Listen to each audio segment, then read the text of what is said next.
કેમ છો? નમસ્તે. ગુજરાતી ફિલ્મ ઇન્ડસ્ટ્રીને જો તમે આ વર્ષે જોઈ હોય તો તમને એક વાત તો ખાસ ઉડીને આંખે વળગશે જ. કેવા અદ્ભુત વિષયો આપણને જોવા મળ્યા છે. આ નવા વિષયો લઈને આવનાર એ કલમો છે કે જેઓ પોતાના શ્વાસમાં આ દ્રશ્યો ભરે છે, આ દ્રશ્યો જીવે છે, આ દ્રશ્યોને સમજવાની કોશિશ કરે છે અને પછી પોતાની બનતી આવડત સાથે કલમથી કાગળ ઉપર ઉતારે છે. અને આપણને જોવા મળે છે અદ્ભુત ફિલ્મો. ગુજરાતી ફિલ્મ ઇન્ડસ્ટ્રી કરવટ લઈ રહી છે અને વર્ષના અંતે જ્યારે તેની આ કરવટને સહેજ સમજવાની કોશિશ કરી રહ્યા છીએ ત્યારે આ લેખકો કે જેમણે ગુજરાતી ફિલ્મોમાં અઢળક વૈવિધ્ય આ વર્ષે આપ્યું છે તેમને કેવી રીતે ભૂલાય? ચાલો આજના આ ટેક 24ના આ સંવાદમાં લેખકો સાથે વર્ષાંતે વાત કરીએ અને સમજવાની કોશિશ કરીએ કે તેમણે આપેલી ફિલ્મોએ ગુજરાતી ફિલ્મ ઇન્ડસ્ટ્રીને આ વર્ષે કેવી રીતે બદલી, શું ફેરફાર આણ્યો, તેમણે શું નોંધ્યું, શું લખ્યું, શું આપણને દેખાડ્યું ને આપણને એ રીતે જીવન કેવું સમજાયું. આ બધા જ સંવાદો, આ બધી જ વાર્તાઓ, આ બધી જ કહાણીઓ લેખકના મોઢે થોડી વધારે ઉભરીને નિખરીને બહાર આવશે. ટેક 24માં રાઉન્ડ ટેબલના આ કોન્વર્સેશનના ભાગરૂપે મારી સાથે આવકારો પ્રેમથી દિલથી એ લેખકોને જેમણે પોતાની કલમથી ગુજરાતી ફિલ્મ ઇન્ડસ્ટ્રીને સજ્જ કરી છે. ચાલો સાથે તેમનું સ્વાગત કરીએ. So the question is, કેમ આ વખતે તમે લોકો આટલા બધા અહિંસક છો?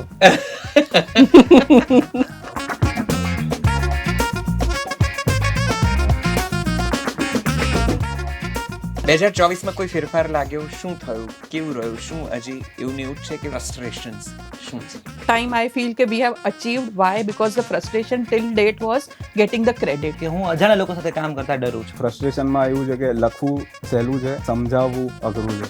ગ્રેટિટ્યુડ વાળી ફિલિંગ સાથે હું પોતાને So whenever you are not working, આટલી બધી gratitude વાળી feeling સાથે જ સતત હું ખૂબ ખુશ જ રહેતી હોઉં મારા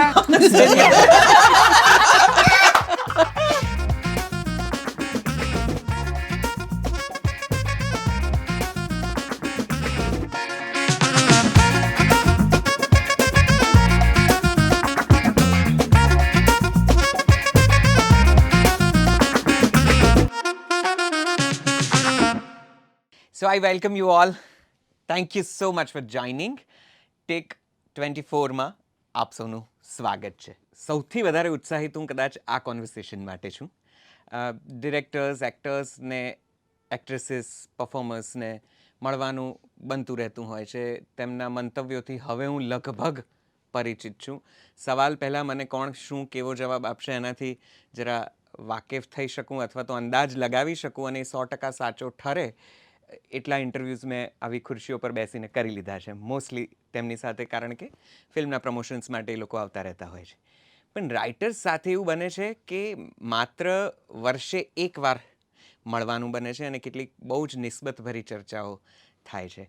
અને તમે લોકો એ વ્યક્તિઓ છો જે કથા, કહાણી, કિરદારોનું પહેલું પ્રીમિયર જુએ છે અને તમારા કાગળ ઉપરના ચિત્રો, સંવાદો અને એ દરેક વળાંકો અમે જ્યારે અમારી આંખોથી મોટા પડદે જોઈએ છીએ ત્યારે લગભગ અભિભૂત થઈએ છીએ. Many congratulations to all of you, કારણ કે આ વર્ષે તમે કેટલીક એવી મૂવીઝ આપી છે, કેટલીક એવી ફિલ્મો ગુજરાતી ફિલ્મ ઇન્ડસ્ટ્રીને આપી છે જે વિચારવા મજબૂર કરે છે, વિષય વૈવિધ્યના શીર્ષક હેઠળ લગભગ ફિટ બેસે છે અને તમારા થકી ગુજરાતી ફિલ્મ ઇન્ડસ્ટ્રીને કેટલાક અનન્ય વિષયો વિશેની માહિતી મળી છે. એટલે I really want to congratulate all of you and like how many congratulations. તમે લોકો એ લોકો છો જેણે અમને નવા વિષયોથી પરિચિત કરાવ્યા છે. So big round of applause for all of you. Thank you so much. અદાકારોનું પોતાનું કામ છે. એ પોતે પોતાની રીતે અભિનય પોતાના પાત્રમાં જેટલું બની શકે એટલું કરતા હોય છે. પણ તમારી જદ્દોજહેદ જુદી છે. તમે કથા સાથે, કહાણી સાથે, કિરદાર સાથે લગભગ વર્ષોના વર્ષો જીવો છો. ક્યારેક તો 4-6 મહિને આવેલી વાર્તા ક્યાંક અટકીને ઊભી રહે ને પછી 6 મહિને પાછી ગુપ્ત સરસ્વતીની જેમ ક્યાંકથી એનું વહેણ પાછું નીકળે ને તમને એમ થાય કે મળી ગયું. મારે સૌથી પહેલાં તો તમને લોકોને એ પૂછવું છે કે તમારા બધાની ફિલ્મ લખવાની પ્રક્રિયા તમને કેટલી પજવે છે? તમે કેવા જેને કહેવાય કે યંત્રણાઓમાંથી પસાર થાઓ છો, કેવી પીડાઓમાંથી પસાર થાઓ ત્યારે આવી બધી સુંદર કહાણીઓ આવે છે.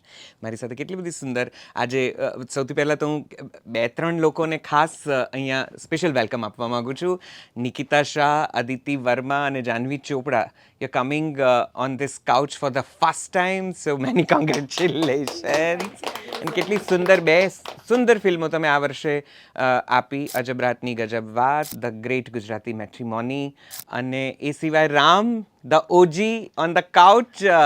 દર વર્ષે એક ફિલ્મ એવી કે જે લગભગ લોકોને વિચારતા કરી મૂકે. કસુંબો, લોચા લાપસી જેવી અદ્ભુત કમર્શિયલી હિટ અને જાણીતી ફિલ્મ મૌલિન પરમાર, અને નાસુર જેવો જરા જુદો સબ્જેક્ટ કે જે ગુજરાતી ફિલ્મ ઇન્ડસ્ટ્રીમાં ઘણા વર્ષે કંઈક આવ્યું ને કંઈક સાવ જુદા પ્રકારની એક રાહ ઊભી કરી. કાજલ મહેતા. સો આ જ જાણવું છે સૌથી પહેલું, તમારી વાર્તાઓ તમને કેટલી પજવે છે, કેટલી પીડા આપે છે? ચાલો નિકિતા, અદિતિથી શરૂ કરી. વાર્તા તો નથી પજવતી, વાર્તા ખૂબ મજા આવે, પણ વાર્તા બધાને જ આપણે જે પ્રકારે વિચારીએ છીએ એ જ પ્રકારે પરસીવ થાય અને બધા માની જ જાય જેટલી આખી, કારણ કે ફિલ્મ મેકિંગ બહુ મોટી પ્રોસેસ છે, એટલે બધા જ એક પછી એક આમાં આવે છે. એ વાર્તા દરેક જણ પોતાની રીતે જુએ છે.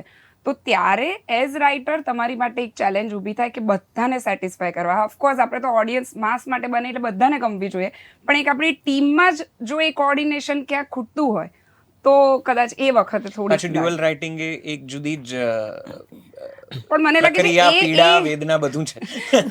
એટલે એ હજી સુધીનો અમારો અનુભવ નથી રહ્યો. અમે એક પેજ પર લખતા આવીએ ત્યારે તો આ બધું ચાલતું જ હોય. એટલે કહું છું ને, ઘણી વખત મારે વાત થાય તો હું કહેતી છું કે લેપટોપ બંધ થઈ જાય ત્યાં સુધી થાય કે અત્યારે હવે લખવું જ નથી જોડે. પણ પછી પાછા બીકોઝ વી લવ રાઇટિંગ, જોડે લખવું બી ગમે છે, એટલે એવું નથી થતું. સો એકચ્યુઅલી એવું જ છે કે અમે એકબીજાને વધારે પજવીએ છીએ રાધર દેન રાઇટિંગ પ્રોસેસ કેટલું પજવે છે. જેમ નિકિતાએ કીધું, ઓબ્વિયસલી મજા આવે છે લખવામાં, બટ 3 લોકો છીએ લખવામાં. ઓકે, સો જ્યાં સુધી all of us are not convinced, correct, so એ ના આગળ વધી શકીએ. અને ઘણીવાર એવું બને કે એકને એવું થઈ જાય કે આ નહીં, તો પછી ઘણા દિવસો એમાં જ નીકળી જાય ઓ છે બાપરે. એકબીજાને કન્વિન્સ કરવામાં. સો બીજા કોઈને કન્વિન્સ કરતા પહેલા ઇટ ઇઝ મોર ઓન અસ કે અમે 3 એકબીજાને કન્વિન્સ કરી શકીએ. એટલે પછી જ્યારે સ્ક્રિપ્ટ કોઈની પાસે જાય છે અને એની પાસે સવાલો ને, તમારી પાસે મલ્ટિપલ આન્સર હોય, એટલે એણે એની ટીમ રેડી કરીને રાખવું પડે અમને સમજાવવા કે આવું કેમ ખરું ને કેમ નહીં. કારણ કે અમે બહુ જ ક્લિયર રહીએ કે આ કેમ છે, કારણ કે એ બધા પરસ્પેક્ટિવથી એ ચણાઈ ગઈ છે. અમે હા. એકબીજાને જેટલા ક્વેશ્ચન્સ પૂછી લીધા હોય છે. ડ્યુઅલ રાઇટિંગની તો એક જુદી વાત ઉપર આવું જ છું કે જ્યારે 2 જણા કે 3 જણા લખતા હોય ત્યારે આ વાતો કે આ વિચારો કે આ પ્રક્રિયા કેટલી બદલાઈ જાય છે એ મને જાણવામાં બહુ રસ છે. પણ કોઈ કહાણી, કિરદાર એવું તમારી વાર્તાઓમાં તમને ત્રણેયને ક્યારેય થયું છે કે આ અહીંયાથી જોઈએ એવું વળાંક નથી લેતું, અથવા તો આ you take it home with you કે ના, હજી આ જોઈએ એવો આ પાત્રનો ખીલતું નથી, ખુલતું નથી, બહાર નથી આવતું? We take everything home.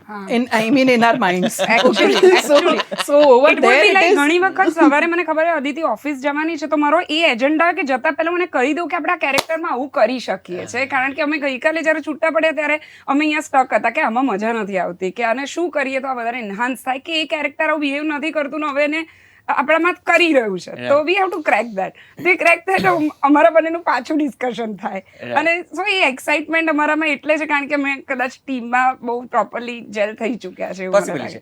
કાજલબેન, તમે કે Jahnavi, whenever you guys write, ત્યારે શું કેટલી પીડાઓ, કેટલી વેદનાઓ એકલા ભોગવવી પડતી હોય છે? અહીંયા તો શું છે કે 2 જણા કદાચ એકબીજાને કહે કે યાર this is not happening, યા તો ચલો મૂકી દઈએ છીએ, ચલ કોફી પીવા જઈએ, they are together કે let's થોડું take a break. ઝઘડી બી લઈએ. But you are alone with your character and story. How do you guys manage? ત્રણેયને આ સવાલ પૂછું. સો આલ સ્ટાર્ટ. જો વાર્તા કોઈ દિવસ નથી પજવતી, આઈ થિંક આ કદાચ કોમન આન્સર હશે. ધીસ પ્રોસેસ ઇઝ લાઈક પહેલાં મિત્રતા હોય, પછી પ્રેમમાં પડો, અને પછી ફેમિલીને કન્વિન્સ કરો કે હવે અમારે લગ્ન કરવા છે. સો વાર્તા સાથે મિત્રતા થાય, એના કેરેક્ટર સાથે મિત્રતા થાય, અને પછી પ્રેમમાં પડી જઈએ. અને પછી આવે ફેમિલીની વાત, જે ફિલ્મ મેકિંગ પ્રોસેસના બહુ બધા લોકો હોય, પ્રોડ્યુસર, ડાયરેક્ટર, એક્ટર્સ, અને બહુ બધા લોકો છે દેટ વી ઓલ નો. એ બધાને એટલા જ વાર્તાના અને કેરેક્ટરના પ્રેમમાં પાડવાનો પ્રોસેસ ક્યારેક પજવે. એટલે આપણું કન્વિક્શન એમના કન્વિક્શન એક્ઝેક્ટલી સેમ ઇન્ટેન્સિટીથી સેમ એંગલથી એ વાતને જોવાય. એમાં ક્યાંય ખાંડનો એક દાણો વધારે ના પડે કે એક ચપટી મીઠું વધારે ના પડે. એ જ્યારે એ બેલેન્સ ખોરવાતું દેખાય ફિલ્મ મેકિંગના પહેલાંના પ્રોસેસમાં કે પછીના પ્રોસેસમાં, ત્યારે એ પજવણી એવી હોય કે ખરજવું થયું હોય, તમે જાહેરમાં ખણી પણ નથી શકતા અને તમને એ પજવ્યા કરે છે. એ ફિલિંગ પછી આજીવન તમારી સાથે રહી જાય. But that's okay. I think કે જ્યારે એક ક્રિએટિવ પ્રોસેસ, ક્યુમ્યુલેટિવ પ્રોસેસ હોય ને, ત્યારે આ દર્દ થોડુંક જીરવવું પડે. અને સૌથી વધારે કદાચ રાઇટર્સને હોતું હશે, કારણ કે ફિલ્મ બને છે, કોણ એક્ટર આવશે, પહેલાં અમે લોકો એક આખી વાત કેવી રીતે કહેવાવી જોઈએ અમે જોઈ ચૂક્યા. અમે લોકો સેમી ડિરેક્ટર હોઈએ, અમારા મન એવું માનીએ છીએ કે અમને આમ દેખાવા માંડી હોય, ને જેટલું વધારે ઘૂંટતા જઈએ ને એકડો એટલો બધો મજબૂત થતો ગયો હોય. સો મને યાદ આવે છે હસમુખ બારાડી, જેમની જોડેથી હું થિયેટર, રાઇટિંગ ને આ ક્રાફ્ટની સમજણ કેળવતો અને શીખતો, ત્યારે એ કહેતા હતા કે લેખક, જે મેં કીધું એ પ્રમાણે, એ સૌથી પહેલો પ્રીમિયર જુએ છે એની ફિલ્મનું, પછી કદાચ દિગ્દર્શક, ને પછી એક્ટર, ને પછી છેક બહુ મોડે વ્યુઅર્સ સુધી તો એ પહોંચે છે. પણ પહેલાં મારી ફિલ્મ કેવી છે ને કેવી હોવી જોઈએ કે કેવી દેખાય છે મને મારી આંખ સામે, એ કદાચ લેખક પર નિર્ભર છે. એ જ સૌથી પહેલું પ્રીમિયર જુએ છે, એવું બારાડી સાહેબ કહેતા. એટલે મેં તમને કહ્યું એમ કે પીડા તો હોતી હશે, પણ આઈ થિંક કે let us also accept the fact કે કોઈ પણ જે બી નવી વ્યક્તિ ધીમે ધીમે પ્રોસેસમાં ઇન્વોલ્વ થતી જાય, nobody wants to make a bad film. ક્યાંક એ ટ્રાન્સલેશન, જેમ બીજા દેશમાં જઈને હું ઇંગ્લિશમાં કંઈક કહેવા માંગતી હોઉં, એ જુદું ઇંગ્લિશ સમજતો હોય કે જુદી ભાષા સમજતો હોય, અને મારું પ્રોપરલી ટ્રાન્સલેટ નથી થઈ રહ્યું, તો ક્યાંક what can I do to convince people more, એ અમારી જવાબદારીમાં પણ આવે. પણ પીડે છે ખાલી એ વાર્તા કે સ્ક્રીન પ્લે જે અમે લખ્યો હોય, જેની પાસે કો રાઇટર છે, એટલે અંદર ઝઘડીને કે જાત સાથે ઝઘડીને. પણ આમની વાત પરથી એક વાત કહેવાય કે રાઇટર્સ કોઈ દિવસ જિદ્દી ના હોઈ શકે. એને ભળી જ જવું પડે, કારણ કે જો તમે બહુ જ સ્ટ્રોંગ રહો છો તો કદાચ તમારી સ્ટોરી પછી એટલી નિખરી નથી શકતી જેટલી તમારે નિખારવી પણ હોય છે. Talking about the film writer. Yes, when you are making a film. Yes. Janvi, so તમે જે સવાલ કર્યો ને, એના માટે મેં તો એક આખી કવિતા લખેલી છે કે મારા કાગળને કિનારે આવી એક વાર્તા ઊભી રહી ને પૂછે છે પાછી કે કેમ છે. એટલે વાર્તા રાઇટરને પૂછે છે કે કેમ છે. એટલે આટલી બધી રાહ જોયા પછી માંડ કોઈ વાર્તા આવતી હોય, અને એ વાર્તા આવ્યા પછી મારા માટે તો એની જે પ્રોસેસ છે એ પ્રોસેસમાં એક જ વસ્તુ મને લાગે છે કે બોધર કરે છે, એ છે કે રાઇટર કોઈ પણ વાર્તા લખે, કેટલા પણ કિરદારો લખે, એ જેટલું જીવ્યા હોય, જેટલું જાણ્યા હોય, એમની જે ઢબથી જીવાયું હોય, જે શૈલી હોય, અને જે કંઈ એમણે અનુભવ્યું હોય, જેટલા કેરેક્ટર્સ યા તો જેટલા લોકોને એ મળ્યા હોય, એ બધું જ એમાં છલકતું હોય છે. તો હું હંમેશા એ ખ્યાલ રાખતી હોઉં છું કે મારા કેરેક્ટર્સ, મારી વાર્તા અને મારી વાર્તાનો ફ્લો જ્યાં ક્યાંય મને લઈ જાય છે, એ ખાલી મારી લાઈફને લિમિટેડ ના રહી જાય. એની બોલવાની ભાષા હોય, એ કેવી રીતે જીવ્યું છે, એની પ્રેમ કરવાની રીત છે, કે કોઈ પણ ઇમોશન પ્રેઝન્ટ કરવાની એની જે કોઈ રીત છે, એ ખાલી જે મેં જીવ્યું છે એટલા પૂરતું લિમિટેડ ના રહે. કેમ કે ઘણા બધા લોકોની અલગ અલગ સ્ટોરીઝ છે અને બધાએ એક જ ઇમોશનને બહુ અલગ અલગ રીતે જીવ્યું હોય છે. તો મારા માટે એ એક પ્રોસેસ મને થોડું લાગે છે કે બોધર કરે છે કે હું કેવી રીતે બધાની જ વાત એક કેરેક્ટરમાં કહી દઉં. બાવલી? એટલે મેં તો જનરલી થ્રિલર્સ હમણાં લખી છે, તો એમાં એક વસ્તુ ફોલો કરતો હતો કે એક્સપેક્ટ ધી અનએક્સપેક્ટેડ.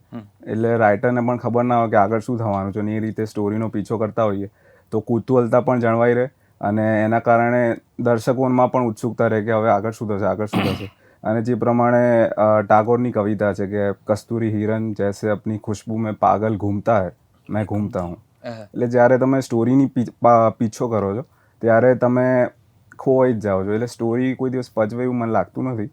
એના પછીની પ્રોસેસમાં સ્ક્રીન પ્લે આવે, ડાયલોગ્સ આવે, તો એ કદાચ કોઈને પચવી શકે, અથવા તો આપણાથી બીજા લોકોને પજવણી થઈ શકે. જેમ કે લોચા લપસી જ્યારે હું લખી રહ્યો હતો ત્યારે મને ખબર હતી કે મલ્હાર ઠાકર પ્લે કરવાના છે આ રોલ. તો જ્યારે ડાયલોગ્સ એના ચાલી રહ્યા હતા ત્યારે હું એમાં એટલો ઓતપ્રોત હતો કે મારા મમ્મીનો એકવાર ફોન આવે ને મેં ઉપાડ્યો, હા હું બોલશું છે. એટલે મમ્મી કીધું મલ્હાર જેવું કેમ વાત કરી રહ્યો? ના હું નોર્મલ જ છું, અરે નોર્મલ જ વાત કરું છું. તો એવું ક્યારેક થતું, એટલે લોકોને લાગે કે આ કેમ મૌલીને હટીને બીજું કોઈ બની ગયું. તો એ કદાચ લોકો માટે પજવણી હોઈ શકે. બાકી રાઇટિંગ પ્રોસેસમાં તો મને તો એવું નથી લાગતું કે વાર્તા ભજવે છે એવું. ઓકે રામ શું મને એવું છે કે રાઇટરને એની કથા ભજવે એ કરતાં ડિરેક્ટર વધારે ભજવતા હોય સીધી વાત. ડિરેક્ટર વધારે ભજવે એ બહુ ગમતી ભજવણી છે. મારી પ્રોસેસમાં એ છે કે મારી વફાદારી માત્ર ને માત્ર મારા ડિરેક્ટરને છે, ન કોઈ એક્ટરને છે, ન કોઈ પ્રોડ્યુસરને છે, માત્ર ડિરેક્ટરને. અને બહુ પેશનેટ રિલેશન રહ્યો છે મારો હંમેશા. મેં અલગ અલગ 7 ડિરેક્ટર સાથે કામ કર્યું છે. દરેક સાથે મને એટલો ઘરોબો હોય, કારણ કે મને એમ છે કે જેમ વાત કરીને કે એ જિદ્દી એ તમારે છોડવું પડે છે, કારણ કે જો છોડતા શીખશો તો આગળ વધશો. તો એ મારા માટે પછી થાય કે સેલ્ફ ઈગો ઇમ્પોર્ટન્ટ છે કે પ્રોજેક્ટ મોટો છે. દરેક આર્ટિસ્ટનો પોતાનો એક ઈગો હોય, અહંકાર હોય ને હોવો જ જોઈએ. હું તો એવું માનું છું કે એનો આઈ કેપિટલ હોય છે, પણ પછી એને પ્રોડક્ટ પણ જોવાની છે. કે જેમ જાનવી વાત કરી કે મારે સતત એ જોવાનું છે કે હું મારા જ અનુભવમાંથી વાર્તા બહાર લાવું છું કે આ પાત્ર મારા અનુભવ વિશ્વમાંથી બહાર છે. તો ત્યાં મારી સ્ટ્રગલ શું છે, તો ત્યાં મને હેલ્પ કરે છે લિટરેચર, ત્યાં મને હેલ્પ કરે છે મ્યુઝિક, ત્યાં મને હેલ્પ કરે છે ડિસ્કશન્સ કે જે થર્ડ આઈથી મારી વાર્તાને જુએ છે. તો અને મારી પ્રોસેસ એવી રહી છે કે વાર્તાનો આદિ મધ્ય અંત આ 3 પહેલાં ડિસાઇડેડ થઈ જાય સ્ક્રિપ્ટમાં કે આ એનું ક્લાઇમેક્સ છે, આ એનો ઇન્ટરવલ પોઈન્ટ છે. અનફોર્ચ્યુનેટલી આપણે ઇન્ડિયામાં ઇન્ટરવલના આટલા પ્રેમમાં હોઈએ છીએ કે ઇન્ટરવલ પોઈન્ટ છે ના આપણો સ્ટાર્ટિંગ પોઈન્ટ છે. પછી અને વધારે હું કથા કરતાં કિરદારના પ્રેમમાં હંમેશા વધારે રહ્યો છું જ્યારે પણ હું ફિલ્મ લખું છું ત્યારે. તો આઈ ઓલવેઝ વોન્ટ કે મારા દરેક કેરેક્ટર છે ને એ બીજા કેરેક્ટર કરતાં જુદા હોય. જો 5 આંગળીઓ એક સાઇઝમાં નથી તો 5 કેરેક્ટર એક સરખી ભાષા કે એક સરખા બિહેવિયરમાં ના હોવી જોઈએ. બરાબર છે. સો આ મોટાભાગે મારી પ્રોસેસ રહી છે. અચ્છા, બહુ સરસ વાત કરી રામે. ઈગો હર્ટ થઈ જાય છે. હા બિલકુલ બિલકુલ. મને તો એક્ટર જ્યારે ટિપ્સ આપવા આવે ને રાઇટિંગની ત્યારે મારો ઈગો બહુ હર્ટ થાય. મને એમ થાય કે તને હું એમ કહું છું કે તું કેમેરા સામે આ એક્સપ્રેશન આપજે, નહીં તું આ એક્સપ્રેશન આપજે, હું તને કહું છું, નથી કહેતો. કારણ કે તું એ જોબ કર, તને એના પૈસા મળ્યા છે, મને મારી જોબ કરવા દે, મને આના પૈસા મળ્યા છે. જો તું હું તને એક્ટિંગની ટિપ્સ નથી આપતો, તું મને રાઇટિંગની ટિપ્સ ના આપ. ત્યારે ઈગો મને સૌથી હર્ટ થાય જ્યારે એક્ટર કહેવા આવે કે આ વાર્તાને હું આ રીતે બદલી શકું, પણ તું ન બદલી શકે કારણ કે તને કામ નથી આપ્યું.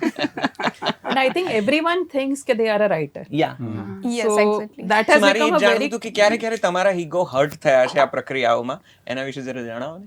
જો મેં તો કીધું મારું, મને એક્ટરે ટિપ્સ આપે ને વેલકમ, તમારા ઓપિનિયનની વેલ્યુ બિલકુલ છે અને એટલા માટે તમે તો એક્ટર છો, તમે કલાકાર છો, પણ તમારા ઓપિનિયનની આમાં એટલી વેલ્યુ હું નથી કરતો કારણ કે આ મેં મારા ડિરેક્ટર સાથે 1.5-2 વર્ષથી હું આના પર કામ કરું છું. એવું તો છે નહીં 4 વાગે સીન લખ્યો ને 5 વાગે શૂટિંગમાં ભેગા થયા. ટેલિવિઝનની જેવું તો નથી કર્યું આપણે. તો અમે કંઈક તો વિચાર્યું હશે ને આ રાખવા માટે. નહીં, હું એવું વિચારું છું બિલકુલ તું વિચાર, બિલકુલ વિચાર, પણ શૂટિંગ પૂરું થાય પછી વિચાર. એના માટે રામનો અનુભવ એક્ટર સાથેનો છે તો સમજી શકાય કે એ કદાચ આ પ્રોસેસમાં પણ છે. હવે અમારા લોકોનો એક અનુભવ છે કે પ્રોડ્યુસર સાથે ઓફકોર્સ દે આર જુદી જ relation છે ને. એટલે એમણે આવીને એટલે અમારું ઓન ફ્લોર જવાનું લગભગ કે પ્રી ચાલુ એટલે થતું રહી જ રહ્યું હતું અને એમનું કહેવું એવું હતું કે એક કામ કરીએ. અમને બેસાડીને કીધું કે અત્યારે છે ને સાઉથના બહુ ચાલે છે, તો તમે એક કામ કરો, આપણા એક્ટરને આખો સાઉથનો કરી નાખો. એટલે એના પ્રકારના ડાયલોગ, એની સ્ટાઇલ. હવે પિક્ચર તમારું ચાલી રહ્યું છે બધું ને એવું, બીકોઝ એ મૂવી ચાલી રહ્યું છે, સાઉથની ફિલ્મો છે એટલે તમે આખો હીરો એવો કરી કે એની એન્ટ્રી પેલી આમ સાદું દોડે એવી નહીં, આમ દોડી અને આમ જમ્પ કરે એવું બધું આપણે કરીએ. એટલે એ વખતે તો અમે લોકો કંઈ બોલ્યા નહીં, પણ અમે નીચે જઈને એટલું બધું સેકન્ડ ફ્લોર પર હતો, ગ્રાઉન્ડ ફ્લોર એટલું બધું હસ્યા છે કે અમને કહીએ પણ શું. એટલે આમાં તો ઈગો હર્ટ કરતા સિમ્પથીની વાત વધારે છે. નો ઈગો હર્ટ નથી. આમાં તો ક્યાં ઈગો હર્ટ થવો જોઈએ? યુ જસ્ટ પણ એ સિમ્પથાઇઝ. ક્યાં કટકી ગયા હો કે no this can not be incorporated, આ થાય જ નહીં, આમાં તો નહીં જ કરવા દઈએ અમે, કારણ કે બીકોઝ કદાચ કથા, કહાણી, કિરદાર અમે થોડું વધારે સમજીએ છીએ તો આ ફેરફાર શક્ય નથી. આવી જગ્યાએ ક્યાંય થયું છે આવું કંઈ થયું છે દીદી? ઘણી વાર થાય છે એવું એકચ્યુઅલી. હવે અમે વધારે જેમ ડિરેક્ટર સાથે ઇન્વોલ્વ થઈએ છીએ. C with every movie I think કે એક્સપિરિયન્સીસ બદલે છે. અને હું નિकिता ने दर वक्त कहूँ છું कि यार हम लोग हर प्रोजेक्ट के साथ सीखते हैं पर हम सीख के वो अप्लाई कब करेंगे. દરેક ફિલ્મમાં અમને ડિરેક્ટર, પ્રોડ્યુસર, એક્ટર્સ કંઈક શીખવાડતા જાય કે તો અમે એવો એજન્ડા બનાવીએ કે હવે નેક્સ્ટમાં ધ્યાન રાખવાનું આપણે આ ધ્યાન રાખવાનું, નેક્સ્ટમાં બીજું કંઈ ધ્યાન રાખવાનું, આટલું બધું ધ્યાન રાખવાનું છે ને હવે કે we are looking for a project જ્યાં અમે બધું ધ્યાન રાખી શકીએ. ઓકે, જાનવી? સો મારો એવો કોઈ સ્પેસિફિક એક્સપિરિયન્સ તો નથી because I am very new to industry, એટલે એવું તો ના કહી શકું. But yeah Ram is right કે ઘણા બધા જેટલા પણ પેનલ પર બેઠેલા હોય જેમને તમે નરેટ કરી રહ્યા હોવ, ડીઓપીથી માંડીને director, actors, everybody has opinion કે આ વસ્તુને આપણે આવી રીતે ચેન્જ કરી નાખીએ તો, અને સ્ટ્રોંગ ઓપિનિયન્સ હોય એ લોકોના કે આ તો ચેન્જ કરવું જ છે. એટલે યુ નીડ ટુ આસ્ક કે આ સ્ટોરી સાથે, કેરેક્ટર્સ સાથે અને વાર્તાના પ્લોટ સાથે ફિટ બેસે છે કે નહીં. અને દરેક વસ્તુ અમુક ઓપિનિયન્સ હોય કે જે તમે નવા હોય યા તો તમે રાઇટિંગની પ્રોસેસમાં તમને ના ખબર હોય કે આ પણ લૂફોલ છે અંદર, તો એ શોધી કાઢે અને આપણે ચેન્જ પણ કરી શકીએ. બટ અમુક વસ્તુઓ એવી પણ હોય જેનો કોઈ તાલ્લુક જ ના હોય, જેની કોઈ નિસ્બત જ ના હોય, ના કેરેક્ટર્સ સાથે હોય કે ના સ્ટોરી સાથે હોય, and then they have to. એટલે આવું તો રહ્યું છે. કાજલ? એટલે ખબર નહીં ego when I left my one career which was doing very well, when I was into sales ને બધું સરસ ચાલી રહ્યું હતું, તમે એક રેસ દોડી રહ્યા છો, નંબર 1 નંબર 2 દરેક MIS પછી you want to win RNR, એ બધું છોડ્યા પછી સમહાઉ ego has also shaped up. પણ અને એ નહોતું જોઈતું એટલે જ કદાચ મને એવું લાગે છે કે આઈ ચોઝ સમથિંગ કે જ્યાં I can be within myself without getting into હું અહીંયાથી એક તીર નાખું ને સામે 4 આવે ને એવું રામાયણવાળો સીન ના બને. એટલે જ આઈ થોટ કે something where as I can be myself. I don't want to be somebody else just because that is expected. The expectations એ સાચા પણ હોઈ શકે, ખોટા પણ હોઈ શકે, but this is what I am. અને now I want to evolve just by making my own decisions કે અચ્છા મને અહીંયા આગળ ઇમ્પ્રૂવ થવાની જરૂર લાગે છે, અને as an individual I don't want to hamper my persona. So તમે કહ્યું એ પ્રમાણે ઈગો નથી આવતો. કદાચ મને હવે ડર લાગવા માંડે છે કારણ કે ઝાઝા રસોઈયા રસોઈ વગાડે.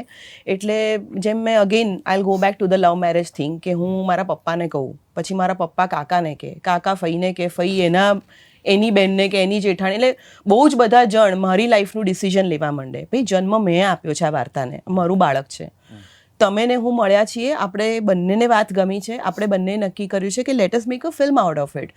દરેક જણ આવે અને પ્રોસ્પેક્ટિવ પીપલ કે અચ્છા આ actor is, we are just proposing that person. એ સ્ક્રિપ્ટ વાંચ્યા પછી એવું કે તમે આટલા ફેરફાર કરો તો I will do, we can still think about it કે ચલો let us sit together and જોઈએ કે શું થઈ શકે.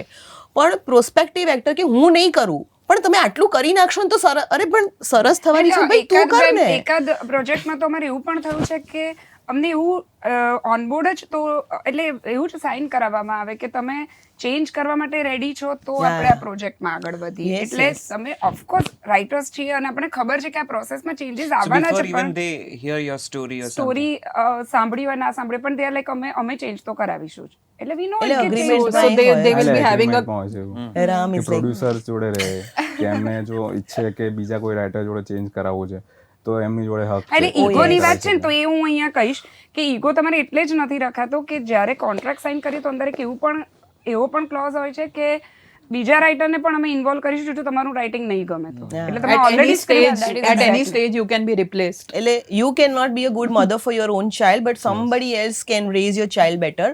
અને મને ઈગો નથી પણ મને ડર છે ને I have return to checks also. તમે લોકો આવા કોન્ટ્રાક્ટ્સ ને હા પણ પાડો છો કે તમારી પાસે કોઈ ઓપ્શન જ નથી? I don't think so. એટલે આવા સેટ ફોર્મેટ જ છે. હવે પાછી જ્યાં ક્રિએટિવ વસ્તુની વાત આવે ને એટલે ત્યાં પર્સપેક્ટિવની વાત આવે જ કે આનો આ પર્સપેક્ટિવ છે, ખોટો તો નથી. અને બધાને એ વસ્તુ તો સાંભળવી જોઈએ કે અચ્છા શું થઈ શકે છે. જ્યારે પ્રોડ્યુસર આટલા પૈસા મૂકે છે ફિલ્મમાં તો એને બી એક પણ જગ્યાએથી બાકી કેમ રહેવું હોય. એટલે એને થતું હોય કે ના આમાં મજા નથી આવતી ને કોઈ રાઇટર બીજો આની માટે કંઈક કહી રહ્યો છે તો એ ઓફકોર્સ સાંભળશે અને એમાં આપણે ના પાડવી પણ ના જોઈએ. ચાલ એને એવું લાગ્યું પણ આપણને ત્યારે એવું જોઈએ કે ના દોડી લઈએ, એટલું ફાસ્ટ દોડી લઈએ કે આપણે જ જીતી જઈએ તો કોઈને આવવું જ ના પડે. એ લોકોના એક્સપિરિયન્સીસ જુદા હોઈ શકે. See everyone when they come to a written format ના એવરીથિંગ ઇઝ કે બંને સાઈડના એક્સપિરિયન્સીસ હોય. જ્યારે અમે કંઈ કહીએ એ લોકોને એવું લાગે કે અચ્છા આવું તમે કેમ કહો છો, પણ અમારી સાથે એવા એક્સપિરિયન્સીસ પાસમાં થયા છે એટલે અમે એવું કહીએ છીએ. એ લોકો એવું કરે છે કારણ કે એ લોકો સાથે કોઈ વચ્ચેથી છોડીને જતું રહ્યું પછી એ લોકો એમને ચેઝ કરતા રહે એના કરતા એન્ડ ધેન ફાઇટિંગ કે અમારી સ્ટોરી safeguard themselves. અચ્છા રામ, વેન આઈ સે ઓજી ઓન ધ કાઉચ ત્યારે કદાચ તમારા અનુભવો જરા જુદા હશે એવું હું ધારું હા છું. બિલકુલ જુદા છે. તમારે આ કોન્ટ્રાક્ચ્યુઅલ So એવું ફોર્મેટનો છે, કેટલો આમ- સામનો કરવો પડે છે, કેવી રીતે યુ ડીલ વિથ હા ઇટ? સો એકચ્યુઅલી આ હું આ પેલું પ્રેરણાત્મક વાત નથી, પણ મેં કોન્ટ્રાક્ટ કર્યા નથી આજ સુધી એક પણ પિક્ચરના. So it's not appreciated thing, પહેલાં હું એવું કહી દઉં, ક્લિયર કરું. પણ એનું કારણ છે કે મેં જે 7 ફિલ્મો કરી એ 7 એવા વ્યક્તિ સાથે કરી. એઝ આઈ મેન્શન કે મારા ડિરેક્ટર સાથેના, પ્રોડક્શન સાથેના એક સર્ટન રિલેશન રહ્યા છે. હું ડરું છું બહુ જ નવા લોકો સાથે કામ કરવામાં. મારા એના 2 કડવા અનુભવ થઈ ગયા છે 3 વર્ષ પહેલાં. સો હું હંમેશા કોઈ નવો મેકર છે તો પહેલાં હું આમ કામ કરતાં ડરું છું આ સ્ક્રિપ્ટિંગના આ જ બધા વસ્તુને લઈને. કોન્ટ્રાક્ટ મેં મારા જીવનનો સૌથી મોટો કોન્ટ્રાક્ટ કર્યો ને તો એ રાજાધીરાજનો 70 પાનાનો. અને આઈ વોઝ લાઈક ઓ બાપ રે, એમ આટલો મોટો કોન્ટ્રાક્ટ જીવનનો પહેલી વાર જોયો. બાલિકા વધુનો 35 પેજીસનો એ કોન્ટ્રાક્ટ હતો. સો એ બધા મોટા મોટા જોયા છે. ગુજરાતી ફિલ્મના કોન્ટ્રાક્ટ છે. હવે એમાં એવું છે કે આ હું પ્રોડક્શન હાઉસ વતી કહી રહ્યો છું કે એક સર્ટન ફોર્મેટ એક કોઈક વકીલે XYZ બનાવ્યું હા, એ જ છે. આ લોકો સદીઓથી એને જ ફોલો કરતા આવ્યા છે. એ કોન્ટ્રાક્ટ લઈ સીધો મેલ કર્યો, પોતાના જે વકીલ છે એને વંચાવડાવ્યો છે. હા, મેં એ પણ અનુભવ્યું છે બીજા લોકો થ્રુ. આ વસ્તુ મીતા નેહલ પાસે પણ અદ્ભુત નવેસરથી આ વાત મળે કે એ લોકો ડિસ્કસ કરે મેલમાં, જેમ કે રાઇટ્સને લઈને વાત હોય, સર્ટન ઓપિનિયનને વાત હોય. તો જ્યારે હું વેન વર્કિંગ વિથ વિજયગીરી બાવા, ત્યારે મને ખબર છે કે અમારા રિલેશન જુદા છે. ત્યાં એ મને જરૂર પડી તો બીજા રાઇટરનું ઓપિનિયન લઈશ અને તારું ગમે ત્યાંનું કેન્સલ કરીશ. મને થાય આ મોમેન્ટ એટલે નથી થવાની, કારણ કે અમે જોડે એટલું કામ કરીએ છીએ, Right. એકબીજાને સમજ્યા છે, એટલે ઓનબોર્ડ આવ્યા છે. સો વિજય છે કે વિરલ શાહ છે કે દર્શનભાઈ છે, આ જે બધા સર્ટન નામ કહું છું જેને હું નજીકથી ઓળખતો હતો, રાઈટ, એટલે મને આ ડર નહોતો. કોન્ટ્રાક્ટ એટલે પણ જરૂર છે કે આપણા અધિકારના પૈસા ન જતા રહે. બરાબર છે. પણ હવે જ્યારે આ લોકો સાથે કામ કરું ત્યારે મને ડર નથી લાગતો ક્રેડિટ જવાનો, પૈસા જવાનો, એટલે જરૂર નથી. પણ સાવ નવા માણસ સાથે કામ કરવાનું આવે ત્યારે તો હું એ મેક શ્યોર કરું છું એ કોન્ટ્રાક્ટમાં કે સર્ટન શરતો હું પણ માન્ય ન લેખક કરું. તરીકે તમે અમુક વસ્તુઓ ઉમેરાવડાવો, અમુક ફેરફાર અમે કરાવડાવો, પણ હવે એવી કરાવતા શક્યતાઓ રહે થયા છે. છીએ. હવે Yes, થયું છે છે, એવું? હવે હા, હવે અમે ઘણા બધા ટર્મ્સ એન્ડ કન્ડિશન્સ એડ અમારા કરીને બી add મોકલીએ કરાયા છીએ. છે. અને fortunately I think people are also Yeah, yeah, very yeah, yeah, willing yeah. To do that. They કારણ do કે it. જેમ કહ્યું એમ રામે કે એક જણે બનાવ્યો છે એ જ કોન્ટ્રાક્ટ એવરીબડી બધે ઇઝ ફરે યુઝિંગ. છે. I also met somebody who said કે તમારી પાસે જૂનો કોન્ટ્રાક્ટ હોય તો આપી દેજો ને, એટલે અમે અમારા બહુ ફેરફાર કરી easily. લઈશું. હા. રાઈટ, સો આવું પણ છે. એટલે પ્રોડ્યુસર બી જમીનદાર જેવું નથી કરતા, હા. એ લોકો બી સાચા જ છે એમની રીતે. તો- જમીનદાર છે હા, એટલે હિન્દી ગમે ફિલ્મોના. ત્યાં સાઇન કરાવી દેવાની એવું. અંગૂઠા મારો. તો એમની રીતે સાચા છે, એટલે આપણે એમની જોડે થોડી વાટાઘાટ કરીએ તો આપણા હા, ટર્મ્સ થોડું પણ એ લોકો એડ negotiation કરી કરીને શકે. આપણે એને They એટલે win-win alter- પર પહોંચી શકાય એવું થઈ શકે. જાનવી, તમારા કેવા અનુભવ રહ્યા છે? મેં તો 2 ફિલ્મ જ સાઇન કરી છે અને હા, એઝ દે સેડ કે તો જે પેલા ફોર્મેટ હોય એ જ ફોર્મેટ મારી પાસે આવ્યા છે અને એમાં મેં તો કોઈ કન્ડિશન્સ ચેન્જ નથી કરાવી, because as a first film writer મારી પાસે તો એવી કોઈ ચોઇસીસ નહીં હતી. પણ ઓછા હોય છે. એક્ઝેક્ટલી. અને મેં સામેથી પણ કોઈ પોઈન્ટ્સ પુટ ઓન નતા કર્યા કે મારી આ કન્ડિશન્સ એક્સેટ્રા છે એમ. એટલે નવા પોઈન્ટ્સમાં પુટ ઓન, એટલે ક્રેડિટ્સ ને લગતા ને એ બધા જે આપણને બેઝિક હોય કે ભાઈ આ હા, એ લોકો બહુ કમર્શિયલી બધું લે છે. આઈ મીન આઈ થિંક જ્યારે તમે કોન્ટ્રાક્ટ સાઇન કરો ને ત્યારે at the end you feel કે તન મન ધન છે એમ તમારે એ બધું નો હું મને ખ્યાલ છે અદિતિ અને નિકિતા સાથે ઓફ ધ રેકોર્ડ પણ જ્યારે વાતો થતી હોય છે કે અજબ રાતની ગજબ વાત એમની આ વર્ષે આવેલી કેટલીક મોટી ફિલ્મોમાંની આ એક ફિલ્મ છે. આના પહેલા એમણે એકાદ ફિલ્મ જે પ્રદર્શિત થઈ ચૂકી છે, પણ લગભગ એ લોકો 7 થી 8 ફિલ્મો અત્યાર સુધી લખી ચૂક્યા છે, જુદા જુદા પ્રોડક્શન હાઉસને આપી હા, અમારી ચૂક્યા બધી જ છે. જુદા જુદા પ્રોડક્શન હાઉસીસમાં છે ને જુદા ડિરેક્ટર્સ છે, એટલે અમારી પાસે ફિલ્મો જે આવી ચૂકી છે એ ઓછી છે, પણ જે અમે જેના પાર્ટ રહી ચૂક્યા છે કે જે નિયર ફ્યુચર આવશે એ ઘણી એટલે મને બધી છે. એમ છે કે કદાચ આ વર્ષે એમની 2-3 બેક ટુ બેક આવી જાય તો નવાઈ નહીં, એટલે કદાચ એ લોકો આ કોન્ટ્રાક્ચ્યુઅલ આખી જે પ્રોસેસ છે એની જરા આટલી ડેપ્થમાં વાત કરી શકે છે. પણ મારે બહુ મુખ્ય પ્રશ્ન આ પૂછવો છે, ત્યાંથી પછી બીજા મને વિશ્વાસ છે ઘણા ફાંટા પડશે. અને રામ સાથે, કાજલ સાથે તો આ સંવાદ થયેલો છે, એટલે મારે ખાસ પૂછવું છે કે રાઇટર્સના 2024માં ફ્રસ્ટ્રેશન્સ શું છે? ફિલ્મ રાઇટર્સના ફ્રસ્ટ્રેશન્સ શું છે? તમે એના વિશે જરા મુખર થઈને વાત કરી શકો? રામ?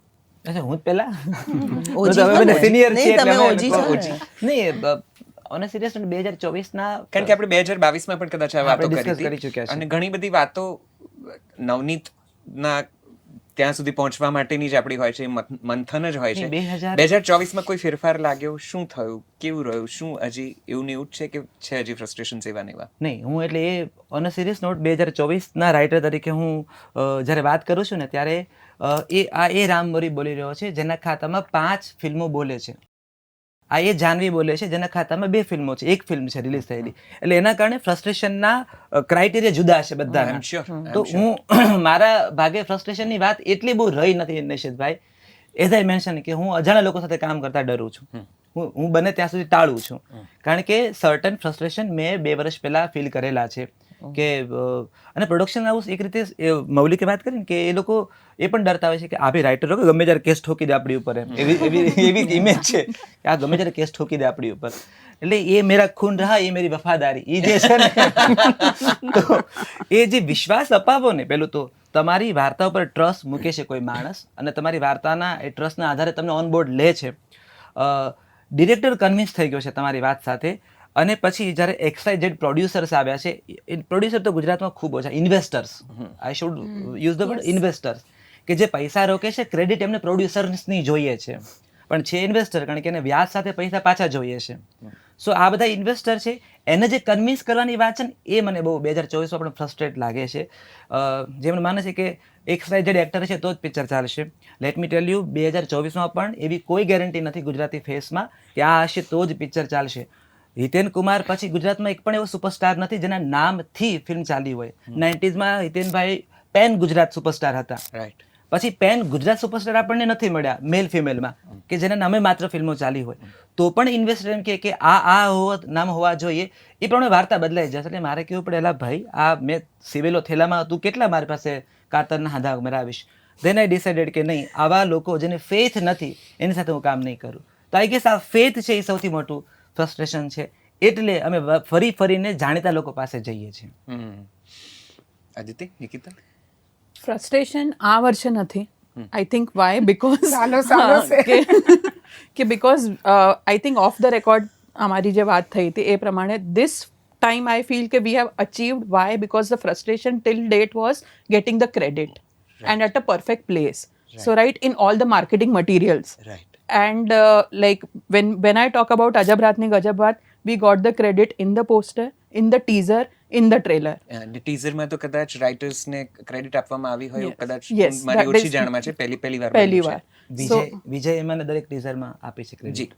સો બટ ઘણીવાર અમે એના પહેલા ઓલવેઝ ફાઇટ કરતા હોઈએ કે નામ રાઇટર્સને હોવું હા જોઈએ. નામ હોવું જોઈએ and they come up with so many trailers કે જો આમાં નથી આમાં નથી આમાં નથી. So they follow that trend કે આમાં નથી. તો જો બોલિવૂડના પણ એક્ઝામ્પલ્સ લઈને આવે છે એ લોકો જ્યાં માત્ર ડિરેક્ટર લખ્યા હોય. હા, એટલે એ બહુ ફ્રસ્ટ્રેટિંગ છે કે Yes. કેમ અમારું નામ કેમ ન હોય, Yes. કારણ કે મૂળ વાર્તા, મૂળ વિચાર અમારો છે. નૈશદ, ફિલ્મમાં 2 એક્ટર્સ હોય છે. એક તમારો હીરો જે છે પર્ફોર્મ કરે છે, હિરોઈન છે જે બી છે, અને બીજી વાર્તા અને તમારા ડાયલોગ્સ. એના વગર ચાલે જ નહીં. હવે એ વસ્તુ સમજાવવું એટલું અઘરું હોય છે, અને એટલા માટે એ લોકો ક્રેડિટ આપવા માટે એટલા એપ્રિહેન્સિવ હોય કે શું જરૂર છે. અને અમને લોકો હિન્દી ગુજરાતી બધી બતાવે કે આમાં ક્યાં છે, આમાં ક્યાં છે. એટલે હવે અમે અજબ રાતને એક એવું બેન્ચમાર્ક તરીકે લેવાના છે કે અમે તો લઈએ જ છીએ. Right. So, આ Second, કન્વિન્સ કરાવવામાં બહુ જ તકલીફ પડે છે, એટલે બહુ ખાસું અઘરું હોય છે. ઘણા લોકો અને માને પછી છે એ ઓપનિંગ લોકો. ક્રેડિટ બી ના રાખતા હોય હા, ને. બહુ ક્રિએટિવ ઝોનમાં હોય માણસ કે ભાઈ ના અમે તો છેલ્લે પેલી જે છેલ્લે, અને credits છે. છેલ્લીમાં તો ડિરેક્ટર ઝોન જ હોય આખો હમ. કે એક્ટર ઝોન. એટલે પછી રાઇટર દોડતા દોડતા આવે પાછળ. Yes, you were saying something. yeah, so second I think is matlab same credit and recognition. So probably this is my first interview. So right, thank you. Pleasure is all mine. So Thank you. obviously like જ્યાર સુધી આપણે લખીએ છીએ first it's all the writer once the film is till the time it's being shot, once it's released it becomes the actors and directors movie. So I think then the writers are forgotten unless and until now again I feel that this is not my frustration this year because everyone has appreciated the movie and ને બધા એવું કીધું છે કે dialog સારા છે, કોણે લખી છે એ બધું પૂછવામાં આવી રહ્યું છે. So then right now it's not the frustration. Okay. Any of you? 2-3 points હું એડ કરું તો પ્રીમિયર્સમાં જે લોકો એસ્ટાબ્લિશ છે ઘણા વર્ષોથી ઇન્ડસ્ટ્રીમાં, એ લોકો પ્રીમિયર્સમાં જાય અને પછી ફિલ્મ વિશે લખતા હોય છે થોડુંક ઇન્સ્ટા પર ને એમ, તો એમાં જનરલી રાઇટરને એ ઓળખતા ના હોય ને તો ટેગ નથી કરતા.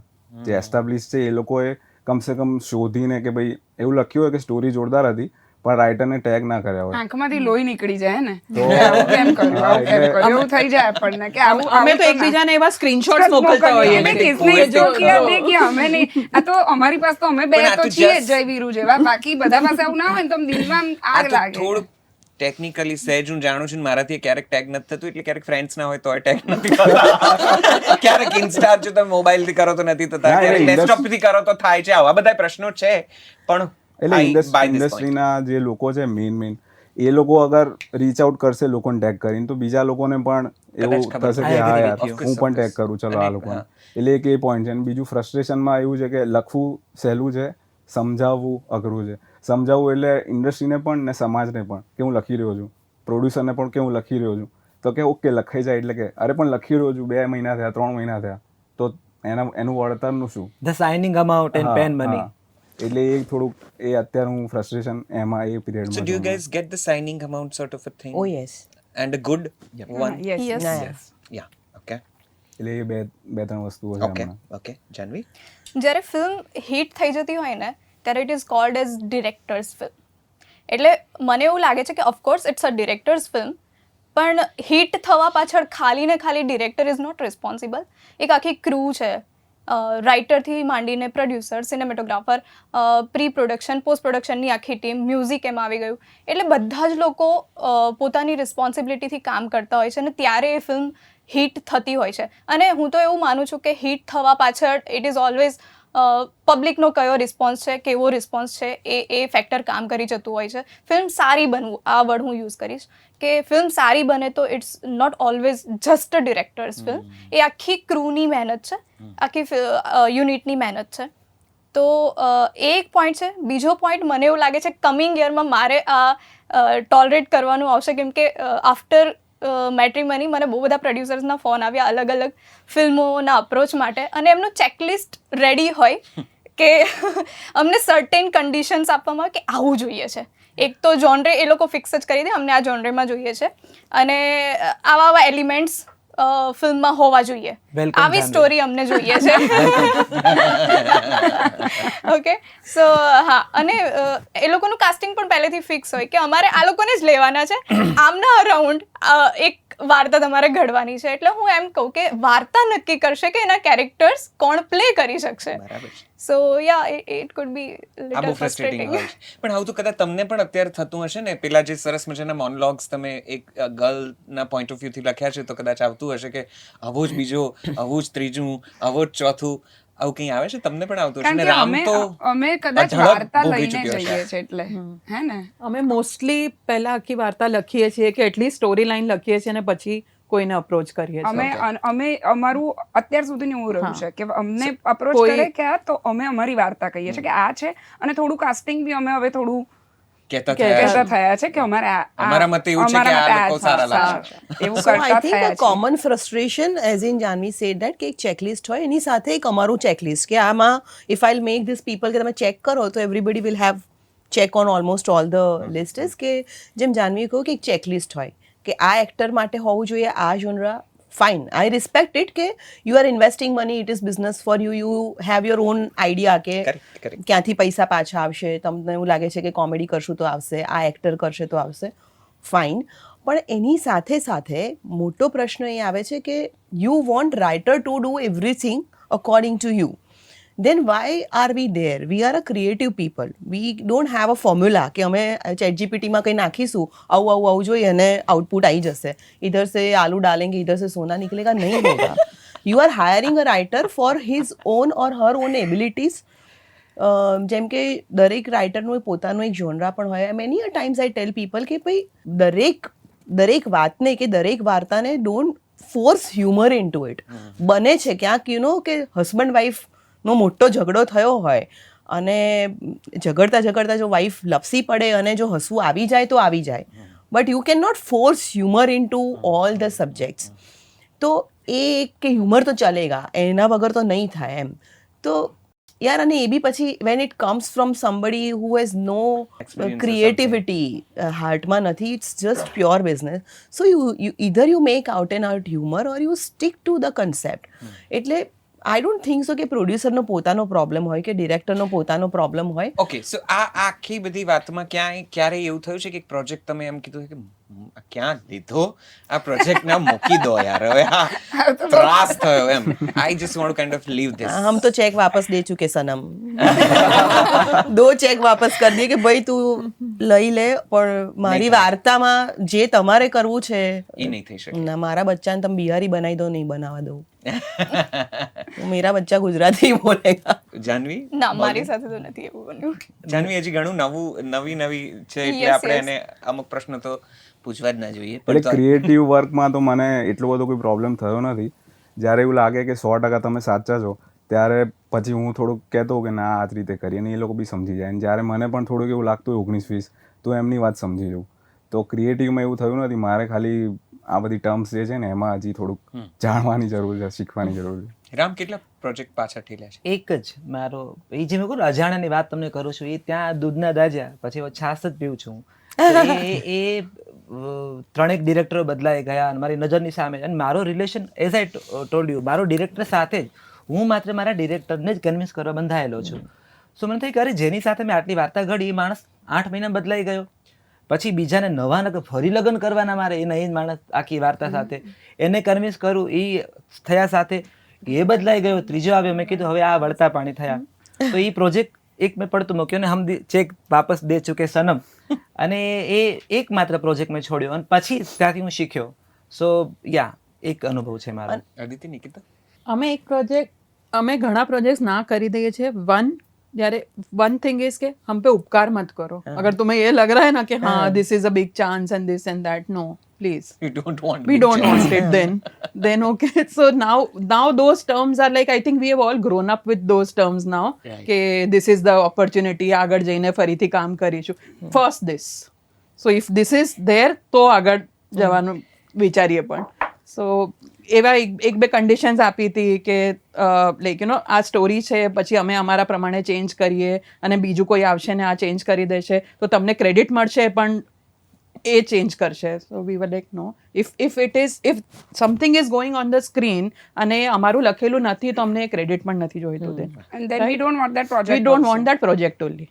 સો ઇટ્સ ઓકે. પણ every writer can afford this approach attitude. અત્યારે એ સ્થિતિ પર આપણી લખાણ, આપણી ઇન્ડસ્ટ્રી, આપણી ઓવરઓલ જે ફંક્શનિંગ છે એવું જ છે કે આ જેને લેખક જ બનવું છે ને ઘર ચલાવવું છે એ અફોર્ડ કરી શકે એ સ્થિતિ પર આપણે આવ્યા છીએ રામ? નહીં, નથી આવ્યા આપણે, અનફોર્ચ્યુનેટલી નથી આવ્યા.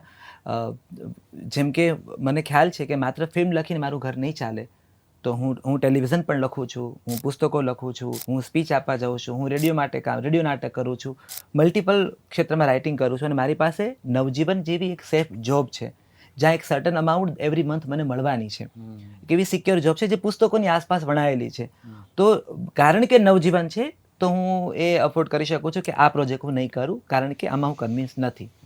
તો મારી પાસે નવજીવન ન હોત તો કદાચ હું આ પણ તો મારે મગ ને ચોખા ને બાજરો બધું દળવું પડે જે હાથમાં આવે. પણ એટલા માટે મેં બીજા બધા ફોર્મેટ પણ ટ્રાય કરતો રહ્યો કે television has a good money અને ટેલિવિઝન રાઇટરને રિસ્પેક્ટ આપે એટલું તો કોઈ નથી આપતું. સો ટેલિવિઝનમાં સરસ પૈસા છે, એક લોંગ ટર્મ કામ છે તમારું. તો હું ટીવી એટલે જ કોન્સ્ટન્ટ કરતો રહ્યો. મેં નક્કી કર્યું કે ટીવી નહીં છોડું.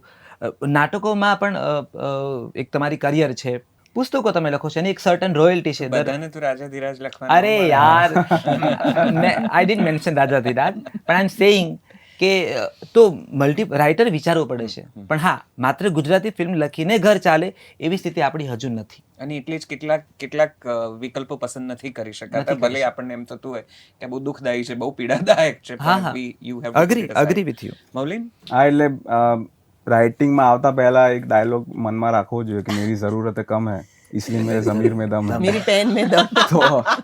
તો પછી તમે થોડુંક લડી બી શકો. પણ આ ફિલ્મ મેકિંગ એક ગોવા જવાની પ્રોસેસ જેવું છે કે મેં પૈસા ભેગા કરી દીધા છે તો આપણે ગોવા જઈએ તો બધા લોકો હા પાડશે ને ત્યારે એ ટ્રીપ થશે. એટલે તમે એવું વિચાર્યું કે આ વર્ષે થઈ જશે, કદાચ ના બી થાય, નેક્સ્ટ યર થઈ જશે, કદાચ ના બી થાય. તો એ બધું જ ડિપેન્ડ કરતું હોય છે. એટલે તમે એક ફિલ્મ આવે ત્યારે કેટલો ટાઈમ ગયો છે તમે કહી ના શકો. એટલે તમે મલ્ટિપલ પ્રોજેક્ટ્સ કરવા પડે. એમાં 100% ધ્યાન આપી શકો છો કે નહીં એ તમારી તૈયારી પર નિર્ભર કરે છે. એટલે આવતા પહેલાં જ બધું તૈયારી હશે તો અડધેથી પાછા નહીં ફરો, એ રીતે અંદર આવવાનું તો એટલો કોઈ વાંધો નહીં આવે. સો જાનવી, તમે આ બધું વિચારીને આવ્યા હતા કે મસ્ત લખવું છે ને કંઈક કરવું છે એટલે સી ઇટ ઇઝ આવું બધું વિચાર્યું હતું? ડિપેન્ડ્સ ઓન તમારી કેવી બુક છે, કઈ બુક છે. તમારે ફિલ્મ જ બનાવી છે, તમે એવું ચાહો છો કે ફિલ્મ રિલીઝ થવી જોઈએ એની વે, ફર્સ્ટ ફિલ્મ બનવી જ જોઈએ, અમુક ફિલ્મો બનવી જોઈએ અને પછી તમારી અમુક કમર્શિયલ કન્ડિશન્સ તમે મૂકો આ તે, યા તો તમારે સારી જ ફિલ્મો બનાવી છે, સારા જ પ્રોડક્શન હાઉસીસ સાથે તમારે કામ કરવું છે જે ક્વોલિટી ફિલ્મો બનાવે. ઓકે, મારે એવરેજ ફિલ્મો પણ નથી બનાવી, યુ નો, કે મારી વાર્તા ઉપરથી એવરેજ ફિલ્મો પણ ન બનવી જોઈએ, મારે એક ક્વોલિટી ફિલ્મ જ જોઈએ છે. એટલે ઇટ ડિપેન્ડ્સ ઓન કે તમારી શું બુક છે. મારા માટે એવું રહ્યું છે કે સી ફાઇનાન્શિયલ સિક્યોરિટી ઓલવેઝ હતી જ, એટલે પૈસા માટે તો મેં કામ શરૂ નહોતું જ કર્યું, એટલે મારી પાસે ચોઈસ હતી કે મારે ક્યારે કામ કરવું અને ક્યારે રિલીઝ થવું જોઈએ. અને અમુક લોકો સાથે એવું પણ થતું હોય છે કે બહુ બધી ફિલ્મો લખી નાખે, કમર્શિયલ પણ આવી જતું હોય અને ફિલ્મ રિલીઝ જ ના થાય. So it's always depends.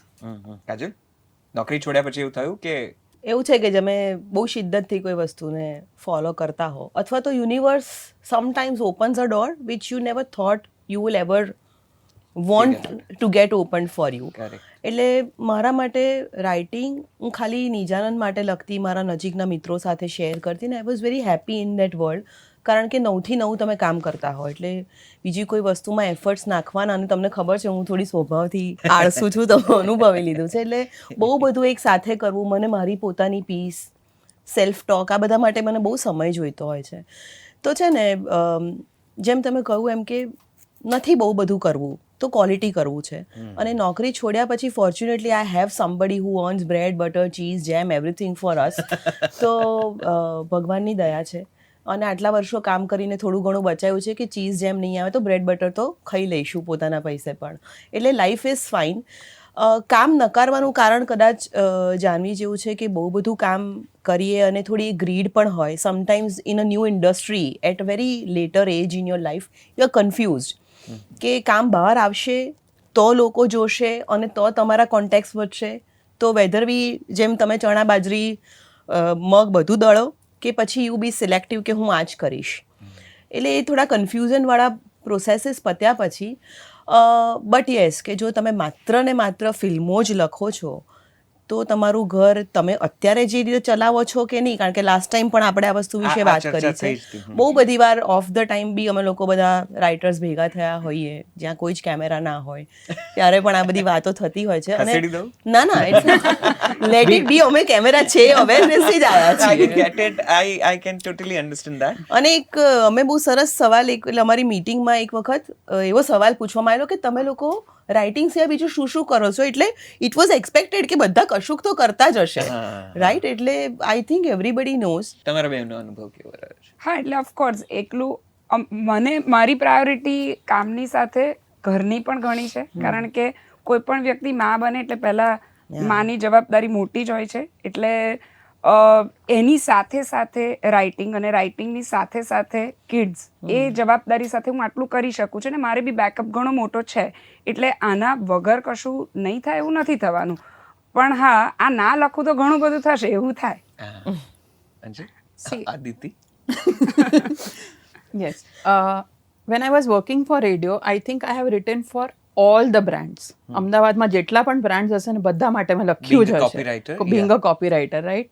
So that was the time જ્યારે તમે સાંભળો તમને ખબર હોય તમે લખ્યું છે, બાકી કોઈને ના ખબર હોય.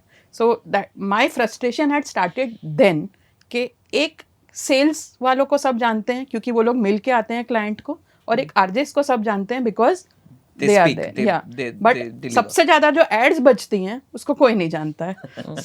so that was my frustration at that time, and that is the reason my point was कि I want to see my name कि मैं कुछ भी कर रही हूँ उसके पीछे ये मैंने किया है, that is a validation Right. कि this is what I have done. Right. So that was my trigger कि I wanted to write. Definitely initially, and in fact for many years probably I have not been able to match the salary which I left Used to also. get, yes. Okay, so that has been many years. Eventually it picks up.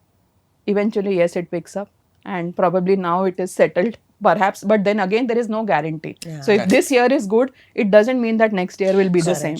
So can I ask કે તમને તમારું due cash ને credit મળે છે? Depending on year to year. નહીં પણ we get whatever we are been committed, એટલે I don't think so કે કોઈને એવું થયું હશે કે you charge a certain cost or a figure and you get that. Yeah, કે yeah. bargaining Yeah, બહુ જ yeah. થાય છે. ના ના નહીં, ના, નહીં. no, no. અને હવે કારણ એવું કે નથી. મને એવું લાગે છે કે એ લોકોને સારું રાઇટિંગ પણ જોઈએ છે Correct. અને એના માટે હવે એ લોકોને એ બધાને એટલું ખબર છે કે એક સારી સ્ક્રિપ્ટ જરૂરી છે ને એના માટે આટલું આપવું આપવું જ પડશે પડશે. એવું મને So લાગે પહેલા છે જે લેખકો સાથે બહુ જ પેલી ભાવતાલ થતો હતો, ના, નથી તો ખરા જ આપણે એક- બહાર આવ્યા છીએ. એક નિશેષભાઈ એવું છે કે અમે પણ એ સમજીએ છીએ કે અમે પ્રોજેક્ટ લખીએ છીએ ને ઓલ ઓવર બજેટ કેટલું છે પહેલા તો હા કે એક્ઝેક્ટ વેન આમ રાઇટિંગ કસુંબો તો મને પેમેન્ટ મળે કેટલું જુદું છે, વેન આમ રાઇટિંગ 21મું ટિફિન તો એનું પેમેન્ટ કેવું છે, van I'm writing Kutch express ત્યારે એનું પેમેન્ટ સર્ટન છે, પણ જ્યારે હું લખું છું મારા પપ્પા સુપર હીરો ત્યારે એક રાઇટર તરીકે મારે ઓલ ઓવર બજેટને પણ ધ્યાનમાં રાખવું શું પડે. તમારી સાથે આવી રીતે વાત થાય છે કે નહીં, જો અમે- બજેટ ઓછું છે હા, હા, હા. પણ એ તો I don't know, રામ સાથે થયું છે કે નહીં, અમારે તો ઘણા બધામાં એવું થયું હોય કે આ જો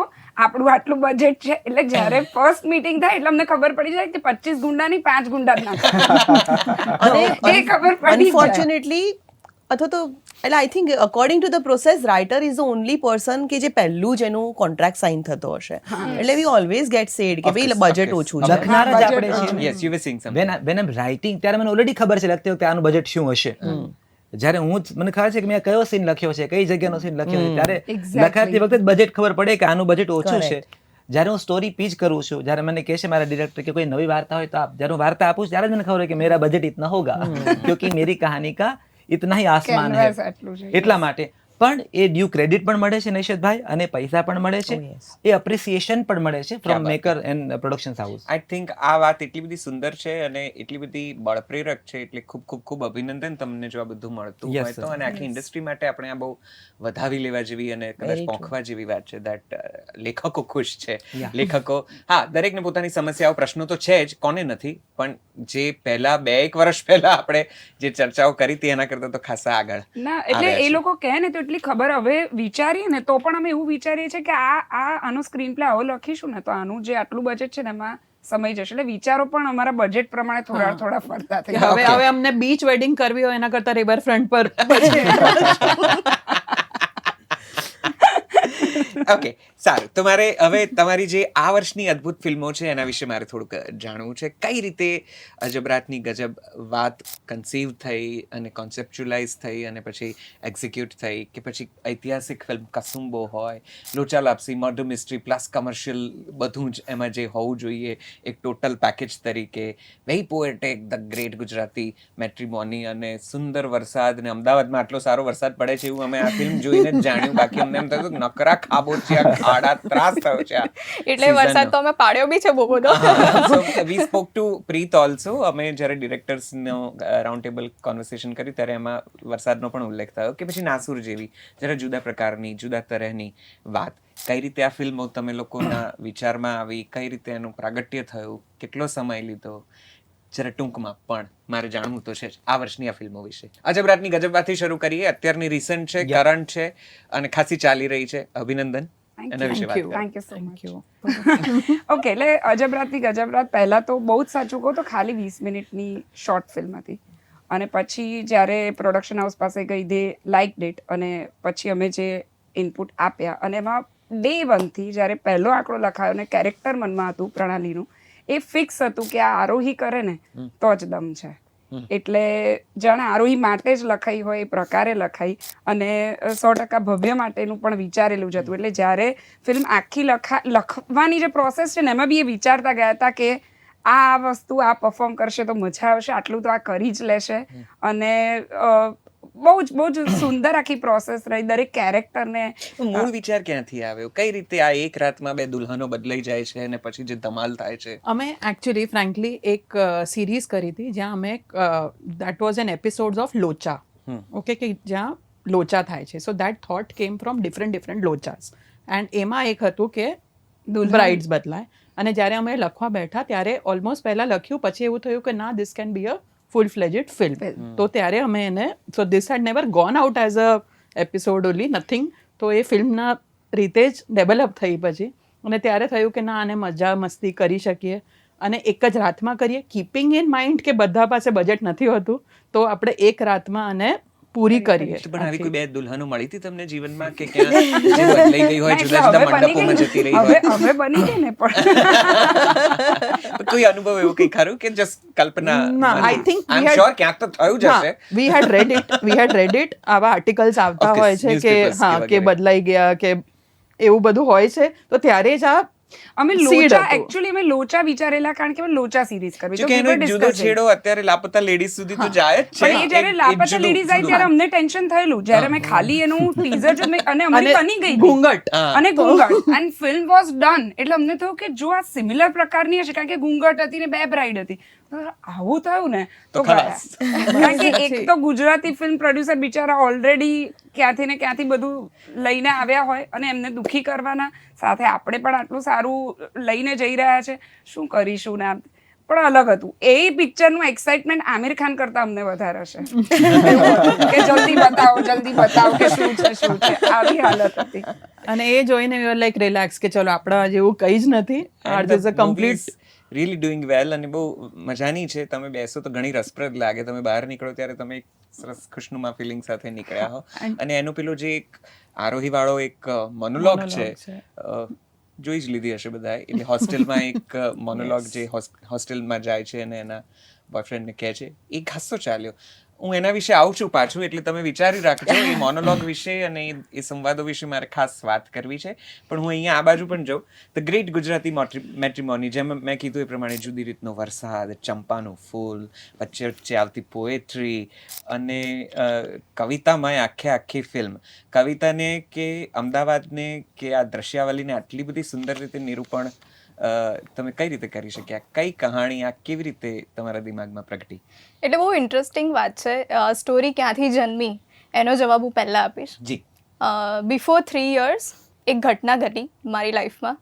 મારા પેરેન્ટ્સે મારા માટે છોકરો શોધવાનું ચાલુ કર્યું અરેન્જ મેરેજમાં, અરેન્જ સિસ્ટમમાં. એટલે બધા રિલેટિવ્સ તમને બાયોડેટાઝ ને બધું શેર કરે અને મને કશે કોઈ ગમે નહીં. સો મને એવો વિચાર આવ્યો કે કેમ ના હું મેટ્રીમનીમાં અપ્લાય કરું. ઓનલાઈન બહુ બધા પોર્ટલ્સ હોય જ છે.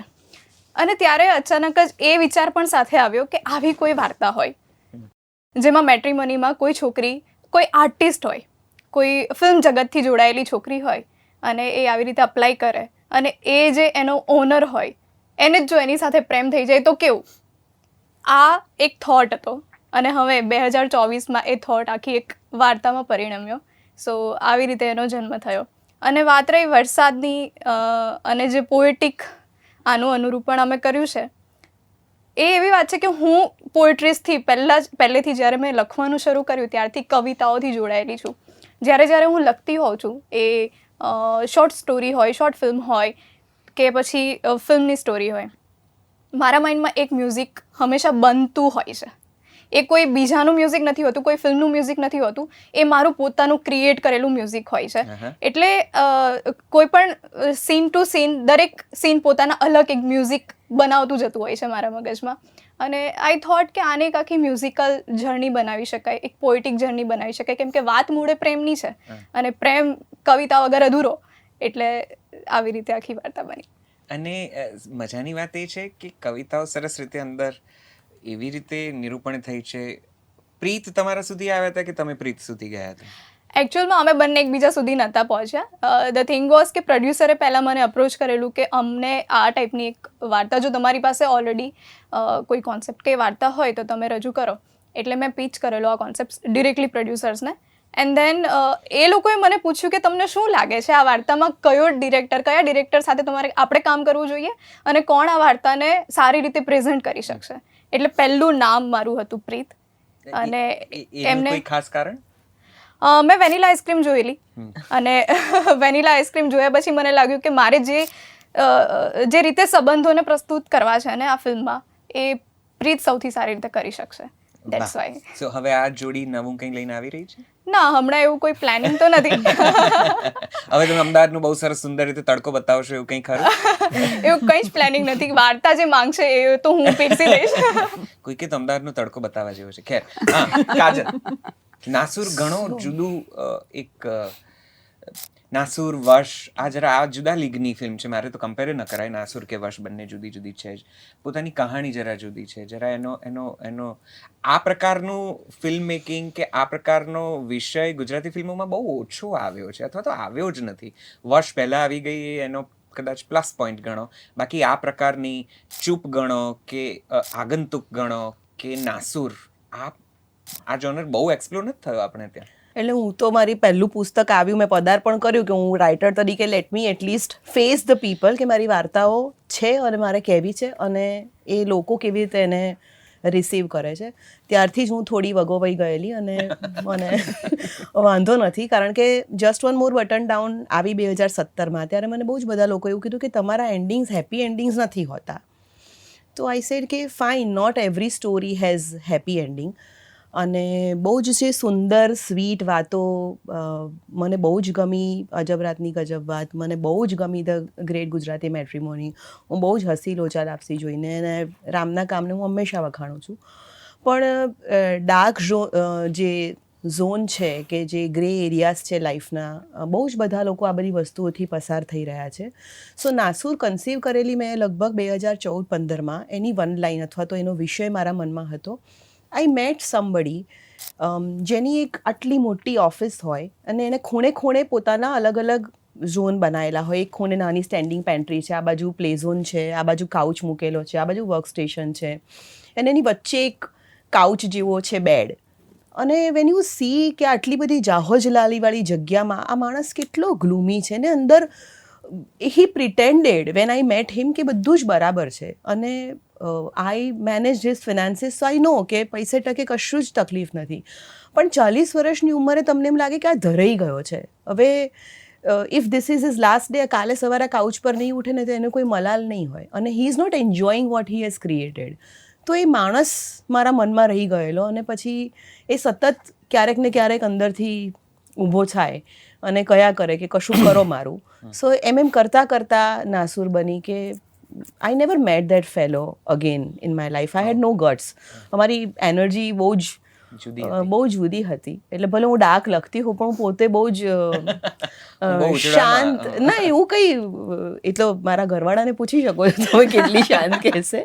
પણ હું પોતે બેઝિકલી મને એવું લાગે કે આઈ એમ અ હેપી સોલ. બનવા જોગ છે, કારણ કે તમે જે લખો છો એવા જ તમે વ્યક્તિ છો, એવું એક્ઝેક્ટલી એ નથી. રીતે તો રામે તો એટલે કેટલું બધું ઇતિહાસમાં જ રહેવું પડે લગભગ. એટલે એને તો મોટી પાઘડી ને તલવાર લઈને આવવું પડે રામે. તલવાર બલવાર જ લઈ શકે, લઈને ઘોડા પર જ ફરવું પડે. તલવારો કાઢી કાઢી.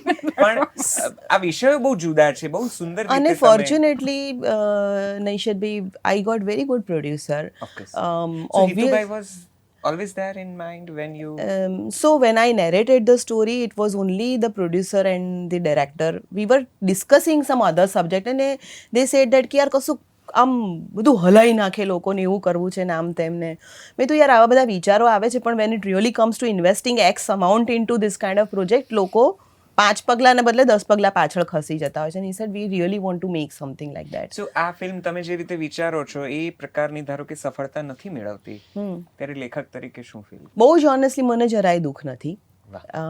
કારણ કે જ્યારે હું એમને નેરેટ કરતી હતી અને મને એવું હતું કે જેમ મેં કહ્યું એમ કે તમે પ્રેમમાં પડ્યા છો, પણ એટલા જ ઊંડાણથી, એટલી જ ઇન્ટેન્સિટીથી બીજા લોકો પણ તમે જે પાત્ર શોધી લાયા છો એને પ્રેમ કરી શકશે, સ્વીકારી શકશે. So I have to say that કે both my producer and director had accepted the subject with the same intensity, same conviction. અને અગેન ક્યાંક ને ક્યાંક એ ટ્રાન્સલેશન 19-20 થાય, પણ મને કોઈ જ ફરિયાદ નથી. અને વી ઓલવેઝ ન્યૂ કે this film is not going to be for mass. ફિલ્મ એવી જ બની છે જેવી તમે કાગળિયામાં જોઈતી કે તમારા દિમાગમાં? જો થોડોક ફરક તો પડવાનો, કારણ કે there are lot of people involve. ડિરેક્ટરનું પોતાનું વિઝન અલગ હોય, એક્ટર વોન્ટ્સ ટુ, એ પોતે કેરેક્ટરમાં ઉતરી જાય, પછી હિતુભાઈ ઓલ્સો ફીલ્સ દેટ કે હર્ષવર્ધન આવું જ કરે. So then I think કે મેં મારું કામ કરીને આપી દીધું, અને I really respect કે now it is director's film. And that's a boundary Once also the you are final supposed to script is follow. given to them, I was always on the floor most of the time, but I never intervened unless asked for. Correct. So જેવી હતી એવી જ તો obviously complete replica તો નથી હોતી, but I am happy, I have no complaints. અને we always knew કે it's not going to be a film for the mass. Correct.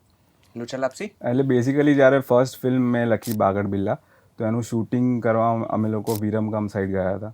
અને એનું સ્કેડ્યુલ પત્યું તો જ્યારે ઘરે આવ્યો તો બીજા દિવસે મેં એવું વિચાર્યું કે વિરમગામથી આગળ જે રસ્તો જાય છે ત્યાં આગળ શું સ્ટોરી હોઈ શકે છે, અને એ રીતે મેં થોડીક આગળની સ્ટોરી બનાવી.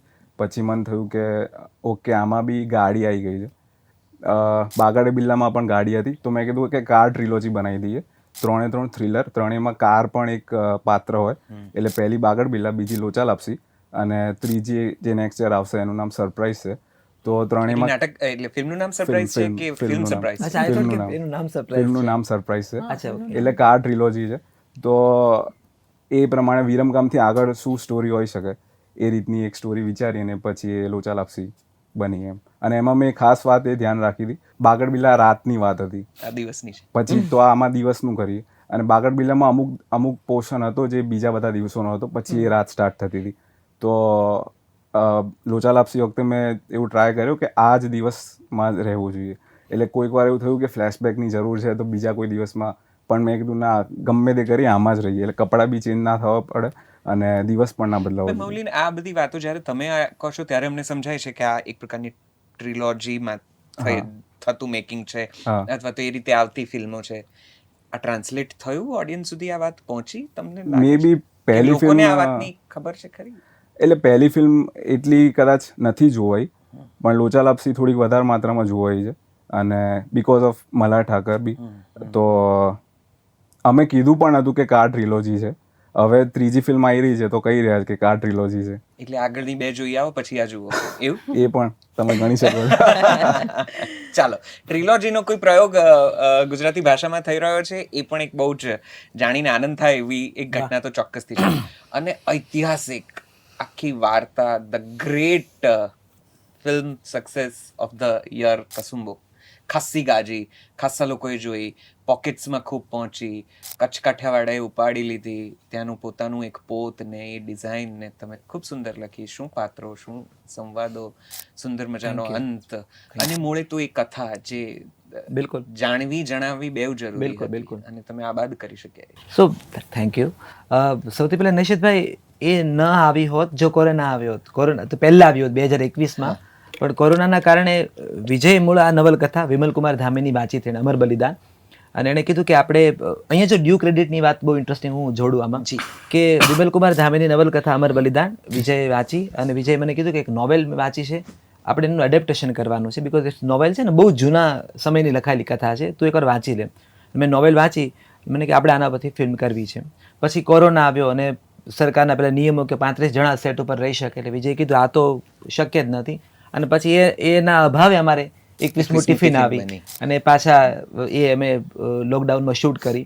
આફ્ટર 21મું ટિફિન પાછું ચાલુ કર્યું. લાખવાનું રાઇટિંગ પ્રોસેસ 2.5 વર્ષની રહી કસુંબોની.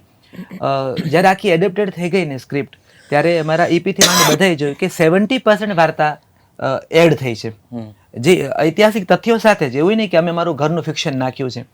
ત્યારે એક વાત એવી આવી કે વિમલકુમાર ધામીને મળ્યા, અમે એને સાઇનિંગ અમે જે લખતા પહેલાં એને અમાઉન્ટ આપી, ચેક આપ્યા, ફોટા પડાવ્યા, બધું કર્યું, અને કીધું કે અમે આ કોપીરાઇટ લઈએ છીએ. તો એક વાત એવી આવી, અહીંયા વિજય ઈચ્છત તો ત્યાં એડેપ્ટેશન ફ્રોમ વિમલકુમાર ધામી એમ કરીને, બેઝડ ઓન વિમલકુમાર ધામી એટલું કરીને છૂટી ગયો હોત. એટલે સ્ટોરીમાં એ ડિરેક્ટર તરીકે પોતાનું નામ નાખી શકે, કંઈ પણ કરી શક્યો હોત, પણ એ મેક શ્યોર કે સ્ટોરી બાય વિમલકુમાર ધામી. પેલું તો બધામાં ખરું કે એડેપ્ટેડ એમ, તો ત્યાં મને એઝ અ રાઇટર બહુ સારું લાગે કે હું એવા મેકરની આસપાસ છું જે રાઇટરના કામને બહુ રિસ્પેક્ટ આપી રહ્યા છે. તો વિજયગીરી બાવા અને ટ્વિંકલે આખી આ કસુંબો ક્રિએટ કરી. અને બીજું નિશિતભાઈ, એ લોકો ન હોત તો કસુંબો ન બની હોત, કારણ કે આજે હિંમત કરવી, આટલો મોટો સેટ ઊભો કરવો, કેટલી મોટી સ્ટારકાસ્ટ, અને આટલા બધા એક્ટર્સને ઓનબોર્ડ લાવવા, બધાને કન્વિન્સ કરવા, એનું વિશ્વ ક્રિએટ કરવું, અને ઇટ્સ અ હ્યુજ, આખું જ્યારે હ્યુજ બોલું છું ત્યારે જેન્યુનમાં સેન્સમાં હ્યુજ કામ થયું છે. આજે હું આ બોલી રહ્યો છું ત્યારે એ લોકોના પ્રોડક્શન વિજયગીરી ફિલ્મ્સના 11 વર્ષ આજે પૂરા થયા છે. સો એ લોકો એક દાયકાથી એ લોકો સ્ટોરીને પ્રેમ કરે છે, એમના માટે વાર્તા બહુ મહત્વની છે. એ કહે છે વાર્તાને આપણે વફાદાર રહીએ. તો કસુંબો મારા માટે એક એવો પ્રોજેક્ટ છે, મારા કરિયરમાં એવા મોમેન્ટ આવીને ઊભી રહી છે જ્યાં મને વધુ એક્સપેરિમેન્ટ કરવાના સાહસની નવી પાંખો ખોલી છે, કે હું આ પણ એક્સપ્લોર કરું. મને એવા મેકર્સ મળી રહેશે, મને એવા ડિરેક્ટર્સ મળી રહેશે જે આ જુદી પ્રકારની વાર્તાઓને એક્સપ્લોર કરશે. તો મને મજા પડી એઝ અ રાઇટર રિસર્ચ કરવાનું હતું. બે વર્લ્ડ જુદા હતા. ખિલજીનું વિશ્વ આખું જુદું હતું, એનું જે ઉર્દુ અને ફારસી હિન્દી હતું, આ લોકોને આખું સૌરાષ્ટ્રની બોલી હતી. તો ત્યાં મને મારું રીડિંગ બહુ કામ લાગ્યું. એટલે એક રાઇટર જ્યારે કોન્સ્ટન્ટ રીડિંગ કરતો હોય ને ત્યારે એને કેટલી હેલ્પ થાય છે લિટરેચરમાંથી, એનો મને એક બહુ સીધો ફાયદો કસુંબોમાં થયો છે. તો આઈ એમ વેરી હેપી અને બ્લેસ્ડ કે વિજય અને ટ્વિંકલે મને કસુંબો આપી. તો તમને લોકોને ક્યાંય જે પ્રકારની ફિલ્મો લખી છે પછી એવું થાય છે કે અમને આવી જ ફિલ્મો માટે અપ્રોચ કરવામાં આવશે, કે આવું જ અમારામાંથી એક્સપેક્ટ કરવામાં આવશે, આવો ડર રહે છે? કારણ કે ઐતિહાસિક વિષય વસ્તુ હોય, કોઈક લોકકથા હોય, કોઈ એક પ્રાદેશિક ભૂમિ પરથી આવતી કોઈ કથા હોય અને રામ હોય, તો પછી શોર્ટ થઈ જાય. ધારો કે ના ના આ સુંદર જ લખાશે, કેટલી સફળ થશે એની વાત નથી કરતો, પણ લખાશે ખૂબ સુંદર. કોઈક પૌરાણિક હોય, કંઈક માઇથોલોજી કે એવા બધામાંથી, તો સતત Ram is known for this kind of stories, અથવા તો અર્બન હવે કે ભાઈ ગર્લ્સ બોયઝના પર્સપેક્ટિવ કે એ પ્રકારની તમે ઢાંચામાં બંધાઈ જતા હોય એવા અનુભવો થયા છે, થઈ રહ્યા છે, એવું થાય છે ખાસ કરીને રામને? મને એટલે નથી થયું કારણ કે મારી 5 ફિલ્મોના ફ્લેવર જુદા છે. એ મોન્ટોની બીટોથી શરૂ કરી અને કચ્છ એક્સપ્રેસ સુધીની આખી જે જર્ની હું કહી રહ્યો છું. તમે જે પૌરાણિક વાત કરો છો, પણ હમણાં આવેલી ફિલ્મો જેમ કે કસુંબો, રાજાધીરાજમાં આપનું બહુ મોટું પ્રદાન છે લેખન ક્ષેત્રે, કે પછી વીજળી, આ પ્રકારના નાટકો, અને જે કદાચ હવે પછીના કેટલાક પ્રોજેક્ટ્સ ઉપર આપ કામ કરી રહ્યા છો, ક્યાંક ને ક્યાંક એક જ સરખું લખવાનું આવે છે કે એવું જ ઓફર થાય છે, અથવા યુ આર એન્જોયિંગ કે હા મને આ ફાવે છે ને હું લખું છું, તેમાં શું ખોટું છે? જો ફાવે નહીં અને મજા ના આવે તો તમે લખી જ ન શકો. પહેલા તો it is not a job કે જ્યાં તમારે કરવાની છે. પણ જો તમે એન્જોય નથી કરતા તો પહેલી ખબર ડિરેક્ટરને પડશે, બીજી ખબર એક્ટર્સને પડશે અને ત્રીજી ખબર ઓડિયન્સને પડશે. એટલે દુકાનમાં તાળા બહુ જલ્દી લાગવાના છે. સો જ્યારે તમે કામ કરો છો, હું કેટલો કન્વિન્સ છું મારા કેરેક્ટર સાથે. સો યસ, મને કસુંબો 2 મળે તો I am very happy to write Kasumbo. મારે લખવી છે એમ, કારણ કે ત્યાં મને એમ થાય છે કે હું અહીંયા નીચોવાઈ જઈશ અને મને નીચોવાની મજા આવશે. કચ્છ એક્સપ્રેસ હું આખું આમ નીતરી જઈશ પણ મને એ નીતરિયાનો આનંદ થશે એમ. સો આઈ તો વોન્ટ કે મને કચ્છ એક્સપ્રેસ પાર્ટ 2 મળે, કસુંબો પાર્ટ 2 મળે, અને મને મળે તે હોય એવી બીજી ફિલ્મ તો હું બિલકુલ કરીશ. એવું નહીં ડરું કે હું સ્ટીરિયોટાઇપ થઈ જઈશ, કારણ કે હું એક્ટર નથી. મારા કેસમાં ફાયદો એ છે કે હું સ્ક્રીન ઉપર નથી આવવાનું. સો એ મને ફાયદો પણ થાય છે. અને બીજું, ક્યાંક તમે એક એવી ઇમેજ બનાવી છે કે તમે મલ્ટિપલ સબ્જેક્ટ પર મલ્ટિપલ ફોર્મેટમાં કામ કરો છો, ત્યારે આ ડર તમને થોડોક ઓછો લાગે છે. આદિત્ય નિકિતાની કેટલીક ફિલ્મોથી અને પ્રક્રિયાઓથી હું વાકેફ છું, એટલે આ સવાલ કદાચ તમને નથી લાગુ પડતો, પણ મૌલિન અને કાજલને પાછું આ જ પ્રશ્ન લાગુ પડે કે એક પ્રકારનો જોનરમાં બંધ થઈ જવાની બીક લાગે છે કે આવું જ આવશે, અથવા તમારે લોકોને કન્વિન્સ કરાવવું પડે છે કે ના ના આના સિવાય હું બીજું કંઈક સારું લખી શકું છું?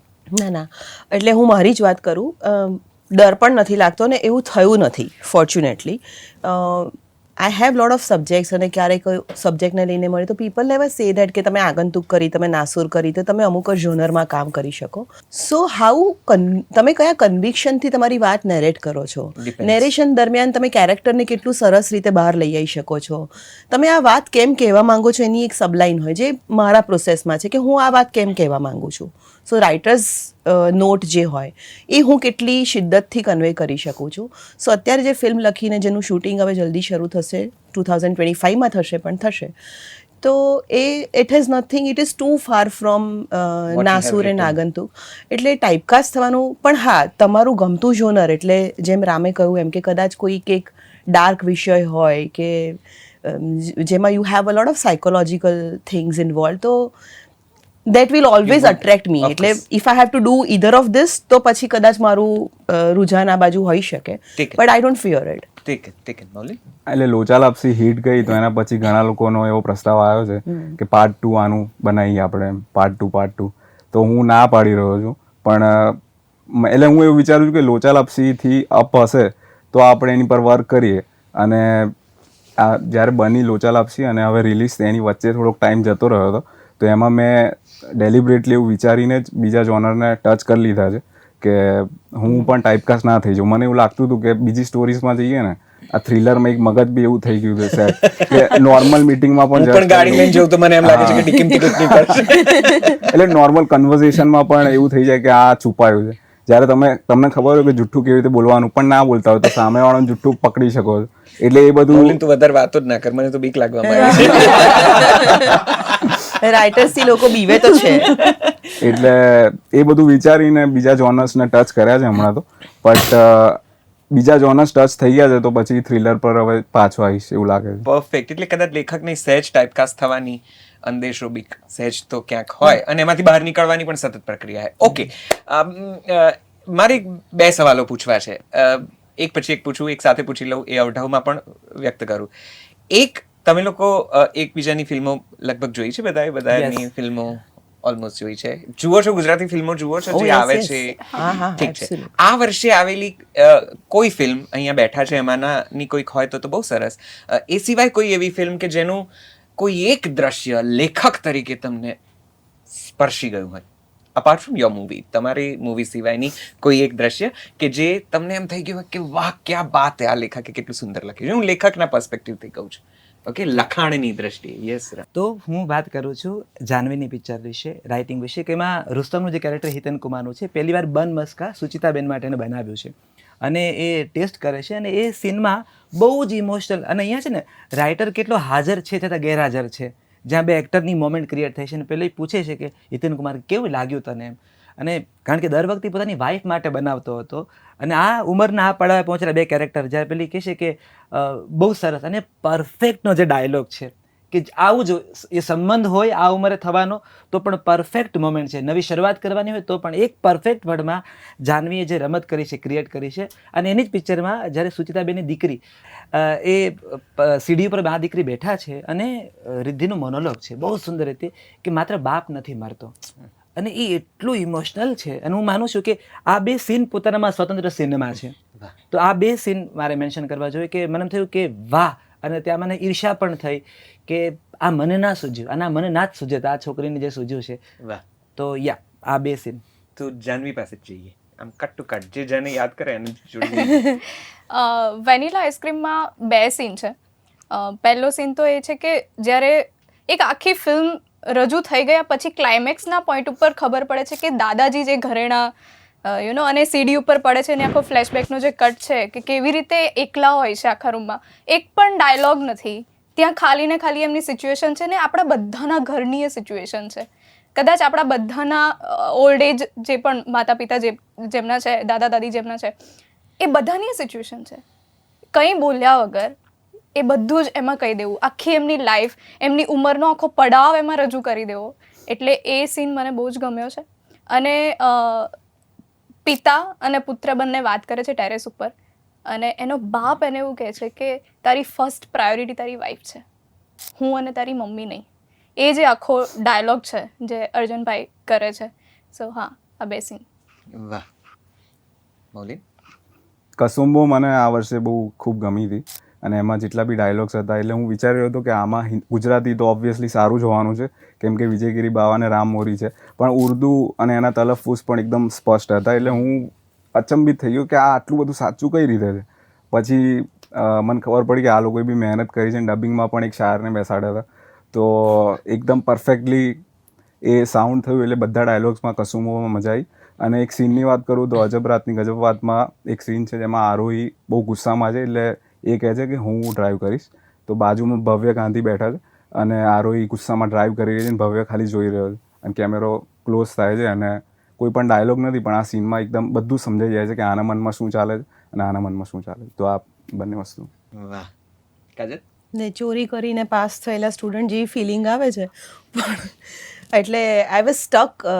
મેં છે ને ધ ગ્રેટ ગુજરાતી મેટ્રીમોની મારી મમ્મી સાથે જોયેલી અને આઈ વોઝ એક્સપેક્ટિંગ કે થોડીક એની એજની લવ સ્ટોરી પણ હશે ને આઈ વોન્ટેડ કે એ she goes through those emotions. અને સેમ જે રામે કહ્યું એ કે દીકરીનો અને એક માનો ડાયલોગ છે કે ખાલી બાપ નથી મરતો. So we were very emotional. After a long, we hugged each other into public. Wow. While watching the film, we hugged, we held each other's hands. અને we had no guts કે અમે બંને એકબીજાની સામું જોઈ શકીએ. પણ એ પછી રડતા નાક નીતરે અને એને ખેંચવાના જે પ્રયત્નો કર્યા હોય એનાથી we understood. But on the way we could talk. I said કે the same emotion applies to a mother also. પણ so we were very touched. જે સુચિતાબેનનું કેરેક્ટર છે, my mother is that docile. એટલે those characters stayed with me for 2-3 days. અને એ મારા વિશ્વમાં ક્યાંક પાછા ફરતા થઈ ગયેલા, એટલે મસ્કાબન ખાઈને પણ મને હિતેનભાઈનું કેરેક્ટર યાદ આવે. To that level I was involve. તો kudos to you, have done a wonderful job. Nikita, okay, મને અદિતિ. કસુંબોમાં એક નાની ક્ષણ છે જે બહુ ગમે છે, જે ખૂબ રિલેટેબલ છે. મને લાગે છે કે આપણી ફિલ્મોમાં જેટલી રિલેટેબિલિટી હોય છે ત્યારે વધારે અટેચ થઈ જતા હોઈએ. તો એમાં એક મોમેન્ટ છે જ્યારે શ્રદ્ધા એના ફાધરને કહી રહી છે કે કદાચ તમને છોકરો નથી, એનો કોઈ મલાલ તો નથી ને. તો મને લાગે છે આપણા ભારતમાં બધી જ છોકરીઓને આ એક સવાલ કાયમ થતો હોય જ્યારે તમે તમારા ફાધરને જોતા હોય કે હું એ પ્રૂવ કરી દઈશ કે જેનું તમને એવું ના થાય કે એક મેલ ચાઇલ્ડ ઘરમાં નથી. તો મને લાગે છે એ સખત, એ જો અત્યારે બી મને એમ કે એ મુમેન્ટ મારા માટે બેસ્ટ હતી. મને બહુ જ ગમ્યું. અને એ લોકોનું જે નાનું કોન્વર્સેશન એટલું સુંદર. પછીથી તો એના નાના નાના પ્રોમોસ બી મેં ઘણી બધી વખત જોયા છે. અને એવરી ટાઈમ આઈ ફીલ કે ના દરેક જણને આ કહેવું હશે. સો બહુ જ રિલેટેબલ અને બહુ જ સરસ વાત મૂકી છે, બહુ જ સુંદર. અને સેકન્ડ વેનીલા, અગેન રિલેટેબિલિટી વાળી વાત કે વેનીલા આઈસ્ક્રીમમાં જ્યારે વંદનાબેન એક જગ્યાએ ઊભા છે, થોડા દુઃખી છે, અને અર્ચનભાઈ એને સમજાવે છે કે છોડી દેવું, જવા દેવું એ જ આપણું કામ છે. જે મને લાગે છે કે બધા જ જે મોટા ઘરના વડીલો હોય છે એ બંને વચ્ચેનો બહુ જ જનરલ કોન્વર્ઝેશન છે. જ્યારે એક જણ થોડું ઇમોશનલ થાય એટલે બીજું પાછળથી પકડીને ઊભું હોય કે તું ચિંતા ના કર અને આ સિચ્યુએશનથી મૂવ ઓન થા. તો મને લાગે છે બહુ રિલેટેબલ બંને સીન્સ છે અને જે બધાને ટચ કરી શકે એવા હતા. વાહ, સુંદર. First Ctrl+C Ctrl+V. સેકન્ડ હું બહુ શોર્ટમાં કહીશ. ઉડન શોમાં એક સીન છે જ્યાં દેવેન ભાઈ અને આરોહીનો, સો દેટ ફાધર ડોટર જે બોન્ડ છે, આઈ થિંક એ મને બહુ ગમ્યું. ठीक है, अब अपनी अपनी फिल्मों के बारे में आ जाते हैं. अजब रात ની ગજબ વાતમાં ખાસ તો હું જે કહેતો હતો એ પછી મારે પેલી આ લાલ પીળી ચીટ ઉપર જવું છે. પણ આ દ્રશ્ય ની પણ જરા ચર્ચા કરી લઈએ. અને તમારા ફિલ્મોનું કયું દ્રશ્ય તમારું ખૂબ ક્લોઝ છે અને જે લખવામાં તમને સૌથી વધારે કદાચ અઘરું પડ્યું હોય, યા little more close to your heart હોય, પર્ટિક્યુલરલી જે ફિલ્મો લઈને તમે આજે અહીંયા છો આ વર્ષની, એની જ વાત કરું છું. અને અજબ રાતની ગજબ વાતનું ખાસ ખૂબ લોકપ્રિય એ દ્રશ્ય છે, તો કદાચ એના વિશે થોડુંક વાત કરો તો. આઈ થિંક મારો ફેવરેટ ઇઝ ધ મોનોલોગ, જે આરોહીવાળો છે. સો લાઈક યુ નો ઇટ અને બહુ સમ્સ જ એકદમ ફિમેલ પોઈન્ટ ઓફ વ્યૂથી બહુ એપ્રોપ્રિએટલી લખાયેલી એ ઘટના છે અને તમે લોકોએ જ લખી છે એવું હું એટલે ધારી એ લઉં છું. female, ભલે તમે 3 જણાએ એ લખ્યું છે scene આખી એ ફિલ્મ પણ. બધાના inputs છે, બધાના છે. અમે inputs છે. ચાલુ ફિલ્મે છે ને, અમે જ્યારે જોતા, જ્યારે ઓડિયન્સ સાથે 5-6 વખત જોઈને ત્યારે અમે લોકો પછી અમે ડિસ્કસ, ये तेरा था ना, ये तेरा ये तू लाई थी, अच्छा ये प्रेम का था, આવું અમારા અંદર, કારણ કે it's a mix process. Like અમે બધા એને બેઠા સો ઓબ્વિયસલી જ્યારે અમે એ પ્રોસેસ સુધી જ આવ્યા કે હા હવે અહીંયા આવશે ને બધું કહેશે, સો that is a mix collaboration of everyone. But that's the best scene, I think, it's one of the best parts of the entire film. કંઈ વધારે તકલીફ પડી તમને લખવું જ તું, આ બધું અમારે કહેવું છે જ ને તું પ્રોબ્લેમ અમારો એક જ છે, અમારા સમાજને, ત્રણને, છોકરાને, કે અમે ખૂબ લખી નાખીએ છીએ. અમારે એડિટિંગ ઇઝ અ પ્રોબ્લેમ. અમારા ત્રણેયની ઘટના આ છે કે અમે ત્રણે આ નથી એટલી બધી, અને બસ અબ ખતમ કરો ઇસકો યાર. અને મારું હું રેડિયો બેકગ્રાઉન્ડ થી આવું છું ને, કોપીરાઇટિંગ પર્ટિક્યુલરલી 30 સેકન્ડ ही है. 30 સેકન્ડ 40 સેકન્ડ, અને આ લોકો મારું યાદ પ્રેમ કરાવે કે ये રેડિયો નહીં હે. હા, અમારે કેવું પડે કે વિઝ્યુલાઇઝ કર, આ આટલામાં અહીંયા કટ નહીં થાય. અમારા બંનેની એ જ વધારે જદ્દોજહદ કે આને કન્વિન્સ બી કરવી કે નાનું લખીને. પણ કેમ એ આટલા બધા એપ્રોપ્રિએટ ડાયલોગ્સ આવ્યા? શું કઈ લાગણીઓ હતી જ્યારે તમે પર્ટિક્યુલરલી એ સીનને લખતા હતા ત્યારે? મેં બહુ જ બધા પર્સપેક્ટિવ વિચાર્યા ફિમેલને લઈને કે શું પ્રશ્નો એ લોકોને થતા હોય છે. કે આજે ટેગ લેબલ, એટલે આમ જનરલ આપણે એવું બહુ કે એવું સ્ત્રી તરફી વાત નથી કરતી, બધું ન્યુટ્રલ જ હોય છે. પણ તો પણ આ જનરલ અત્યારની સોસાયટીની છોકરીઓ એવી છે જ નહીં કે ચલો છોકરા સાથે ડેટ પર જઈને એની પાસેથી 3 કોફીઓ પી જઈએ. એવું કોઈ છોકરીઓ નથી હોતું. બધા એક સેલ્ફ રિસ્પેક્ટ અને અર્નિંગ સ્ટેજ પર હોય છે અને પોતાની ઇન્ડિપેન્ડન્ટ છોકરીઓ હોય છે. તો કેમ આવી રીતના ટેગ કરવામાં આવે છે? તો એક પોઈન્ટ તો એ હોય જ એ છે. ગોલ્ડ ડિગર્સ નથી, સો દેટ કે સોનમ બેવફાએ ને એ બધું આપણે જેમ કીધું છે કે નોટો પર લખાઈ જાય છે, તો એ માત્ર છોકરીઓ માટે જ કેમ. એટલે એ અમુક પ્રશ્નો જે જનરલ છોકરીઓ ફેસ કરતી હોય છે, એ અમને એવું થયું કે આ મૂકવા જોઈએ અહીંયા આગળ. અને પછી અમને એવું થયું કે બહુ જ, એટલે મેં પાછળ બીજો પણ એક ના ભવ્યનો બી કે અમને એવું નથી કે ફક્ત છોકરીઓ, છોકરાઓ માટે બી ઘણું અને બધું એમાં છે. બધા you try to balance yes everything and જે તું મોનોલોગની વાત કરે છે દેટ ઇઝ કે જે પણ ક્વેશ્ચન્સ હોય છે કે લાઈક યુ નો મેરેજની વાત કરો તો હોપલેસ, આ કરો તો કેરેક્ટરલેસ, તો એ આપણે બધું સાંભળતા આવ્યા છીએ.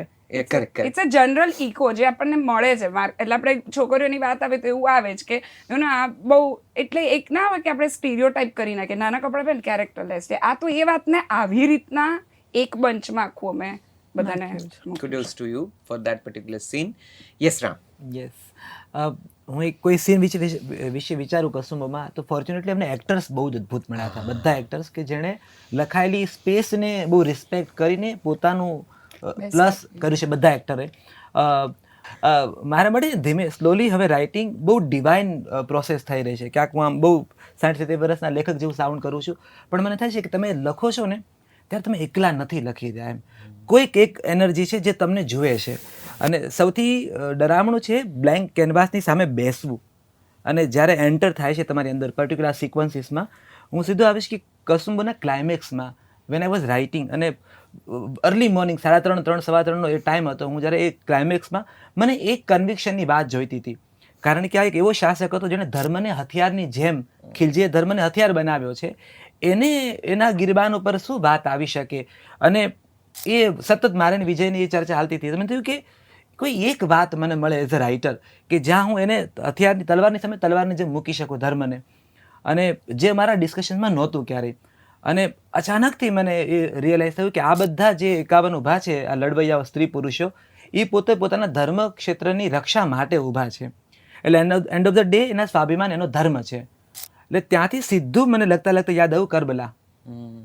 કે અને આ ડિસ્કશનમાં ક્યાંય નહોતું મારા ડિરેક્ટર સાથે અમે ચર્ચા કરતા ત્યારે કે કરબલામાં એ ધર્મ માટે, એ સ્વાભિમાન માટે આટલા લોકોનું મૃત્યુ થયું ને જેના આપણે દર વર્ષે આપણે બધા મુસલમાન મિત્રો બધા ભાઈઓ બહેનો કરે છે, એ સીધું મને કનેક્ટ થવું. અને હું રોશન મોનલ ગજરના કેરેક્ટર પાસે કહેવડાવું કે કરબલા કા લહુ અભી ભી ગરમ હૈ મેરે આકા, વક્ત આપકો યઝીદ की तरह યાદ રખેગા. અને એ મોમેન્ટે હું આમ મને આંખમાંથી આમ આંસુ આવી ગયા. મેં વિજયને તાત્કાલિક કોલ કર્યો. મેં કીધું વિજય, આ આપણા ડિસ્કશનમાં નહોતું. એટલે ત્યાં હું પેલો ડિવાઇન પાવર માનું છું કે તમે કેવી રીતે કહી શકો કે આ લખનાર હું એક જ છું. ક્યાં વાત હે. તો ત્યારે એ કરબલાનો રેફરન્સ ત્યાં આવવો, એટલે લાઈફ ટાઈમ માટે આ સીન મારા માટે બહુ સ્પેશિયલ છે. કસુંબોનો ક્લાઇમેક્સ કે જ્યાં બાદશાહની બેગમ અને એની ભતીજી અને કરબલાનો રેફરન્સ પાળેતાણાના પર્વતના સાપેક્ષમાં મૂકે છે. એટલા માટે મારા માટે એ સીન બહુ સ્પેશિયલ છે કસુંબોનો. મૌલિક. લોચા લાપસીમાં બે સીનની વાત કરું તો જે મારો ગમતો જે છે સ્ક્રિપ્ટ લેવલથી જ એ મલ્હાર ઠાકર પોલીસ સ્ટેશનમાં કમ્પ્લેન લખાવવા જાય છે, અને જેમણે જોઈ છે એમને ખબર છે કે કઈ રીતે આવે છે, કેટલી વાર આવે છે. અને બીજો સૌથી અઘરો સીન એ હતો કે જ્યારે ચેતન ધનાણીનું કેરેક્ટર અને મલ્હાર ઠાકરનું કેરેક્ટર એક પીળા બંગલા આગળ જાય છે. તો એ સીન અઘરો એટલે હતો કેમ કે મૂંઝવણથી ચાલુ થાય છે. પછી એમાં એક વન શોટ છે જેમાં પ્રેઝન્ટ પાસ્ટથી જઈને પાછું પ્રેઝન્ટમાં આવવાનું છે, અને એની અંદર બીજા એક્ટર્સ બી આવે છે, અને પછી કોમેડી તરફ જઈને સિરિયસ પર જઈને ચેઝિંગ પર પતે છે. એટલે આખો સીનમાં આટલા બધા વેરિએશન છે, એટલે એ સૌથી અઘરો સીન હતો લોચા લાપસીનો. જાનવી. મારા માટે ફેવરિટ સીન એ છે કે જ્યારે રુસ્તમ એટલે હિતેન કુમાર સર જે કેરેક્ટર નિભાવી રહ્યા છે, રુસ્તમ શાલિનીને ફર્સ્ટ ટાઈમ એમના કેફે ઉપર મળે છે, પોતાના કેફે ઉપર.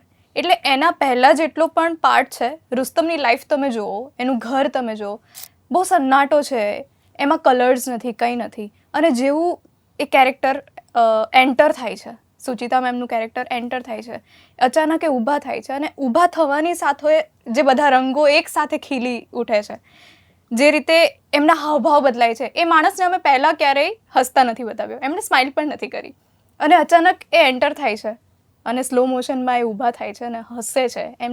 એમની એ સ્માઇલ કહી દે છે કે હવે એકલતાપણું દૂર થયું છે, હવે નવા રંગો ખીલવાના છે. અને એના પછીની જે જર્ની છે એમાં અમે કલર્સ ભર્યા છે. એ એમની બોડી લેંગ્વેજમાં તમે જોઈ લો, એમના કોસ્ચ્યુમમાં તમે જોઈ લો, કે એમના ફેશિયલ એક્સપ્રેશનમાં તમે જોઈ લો. એટલે ખાલી એક માણસની પ્રેઝન્સથી એ બંને કંઈ એકબીજાને પ્રેમ તો નથી કરતા, એ લોકોએ લવ મેરેજ કરવાનું તો વિચાર્યું નથી, એ લોકો ખાલી મળ્યા, બંનેની એકલતા એકબીજાને મળી, અને પછી એ એકલતા એકબીજામાં સમાઈ ગઈ, અને કેવી રીતે એકબીજાને ભરે છે. સો યા, એમાં કોઈ ડાયલોગ નથી, but that scene is my favourite. Okay. Kajal. એટલે ઓલમોસ્ટ દરેક સીનની પાછળની એક વાત હોય, પણ નાસુરમાં એક સીન છે કે જ્યારે હિતુભાઈનું કેરેક્ટર છે હર્ષવર્ધન શેઠ, હી ડિસાઇડ્સ કે હવે મારી લાઈફમાં કોઈ ચામ નથી અને he is a game addict basically. તો ગેમ રમતા રમતા એનાથી પાવર અનપ્લગ થઈ જાય છે અને દેન હી સ્ટાર્ટ્સ થિંકિંગ કે અચ્છા લાઈફ પણ આવી જ છે, તમે એક વખત પાવર ઓફ કરી દો એટલે ગેમ ઓવર, અને પછી તમે પ્લગ ઇન કરો એટલે restart. And then he decides કે okay then if I don't enjoy this life, though he is not in pain but he is done, there is no charm left, તો હું કૂદી જાઉં. અને ઓફિસમાંથી બહાર વોક ઇન કરે ને 13th ફ્લોર પર વી વર શૂટિંગ, સો રિયલી ગેટિંગ ગૂઝ બમ્સ. પણ સો એ જાય અને 13th ફ્લોર પર એ ચડે અને ત્યાં એ ઊભા હોય અને then he decides to jump, but after a clap he falls on the other side અને he pees into his pant because he wants to end his life but he has no guts to kill himself. હવે આ scene વખતે બહુ જ બધા confusions હતા. there were a lot of variations, there were different school of thoughts કે whether we should show hero peeing into pants or not. અને this is where I said કે he has to do this. we have to show it to the people કે એને મરવું છે પણ હજુ હું જાતે મરી જઉં એવી હિંમત એનામાં અંદર નથી કે હું કૂદી પડું. અને the way Hitubhai did it and when we shot it, એટલે મેં કીધું કે સર તમે શ્યોર છો ને કે you will want it to be like this, એ તમારું પણ એક ડિગ્નિટી હોય, you might not want to do it, but he said તને કરાવવું છે તારા કેરેક્ટર પાસે તો આપણે કરીશું. So that is very close to my heart the way it was shot. I still મારો અવાજ ધ્રુજવા માંડે, હું એ દિવસ યાદ કરું, the way we shot and all. Amazing, બહુ મજા આવી. ઓકે, સો મૂવિંગ ફોરવર્ડ, એક ચીટ ઉપાડી લો. આ બાઉલમાં પડી છે એ તમારા માટે છે. ये उठाने में इतना डर लग रहा है ना. આ અમે માત્ર રાઇટર્સ સાથે કર્યું છે. ઓહ,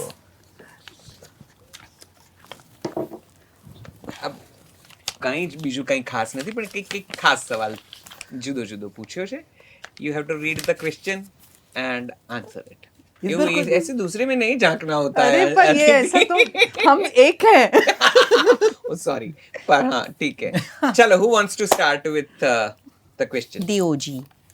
અરે શું યાર ઓજી યાર, I am not okay. So the question is કેમ આ વખતે તમે લોકો આટલો અહિંસક છો? કાંદા લસણ વગર સાચે યા થોડું. એટલે આ વખતે એટલે મારું ફર્સ્ટ ટાઈમ છે, પણ મેં generally આટલું કાંદા લસણ વગર yes sir, thank you. Okay, so before you read, अच्छा तुमने अभी हमको ऐसे हॉली किया है तो फिर ચાલો, તો આ સવાલ તો હું લગભગ બધાને અનેક વાર પૂછી ચૂક્યો છું. ખબર જ હતી. હવે આજે પૂછવાનું જરા જો ઓન પબ્લિક ડિમાન્ડ, આ વર્ષે જોયેલી એક મૂવી જે ખૂબ ગમી અને એક મૂવી જે બિલકુલ તમને ગમી નથી અને તમને એમ છે કે આ કેમ બની? નિકિતા? બહુ જ ગમી. માં તો હવે એકદમ સિમ્પલ કહી દઉં, મને મારી જ બહુ ગમી લખેલી આ. પોતાના સિવાયની વાત કરવી. હા, તો મને કસુંબો ગમી, ખૂબ ગમી, એટલે આ વખતની બનેલી ફિલ્મમાં. અને ન ગમેલી? એટલે હવે આ તમે હવે કાંદા લખતા લસણ હો, તમારી તરફ છે. સાંભળો, જ્યારે તમે લખતા હો ને કે તમે એસોસિએટ થાવ છો ને આખી પ્રોસેસમાં, તો તમને એવું થતું જ નથી, કારણ કે એવું જ આવી જાય આવું બધી ઇમોશનલ જવાબો વ્યક્તિઓને. નથી જોઈતા, એક ફિલ્મનું નામ જોઈએ છે. આ બધું હું જાણું છું. નથી ગમી એવી નથી બની કોઈ, કે બહાર આવીને મેં એવું કીધું હોય કે આ ગમી જ નહીં. ને એવું તો ના હોય લિટરલી એવું નથી થયું. ને એવું થાય જ નહીં. તો મારે આ વર્ષની ફિલ્મો જોવી જોઈ પડશે. લે. અદિતિ? યાર મેં બહુ મૂવીઝ જોઈ નથી આ વર્ષે, બટ જે મને લાગે છે જે બિલકુલ ના ગમે એમાં હાહાકાર છે. ઓકે, ઓકે, ગમવા વાળી વિચારવા દે હવે.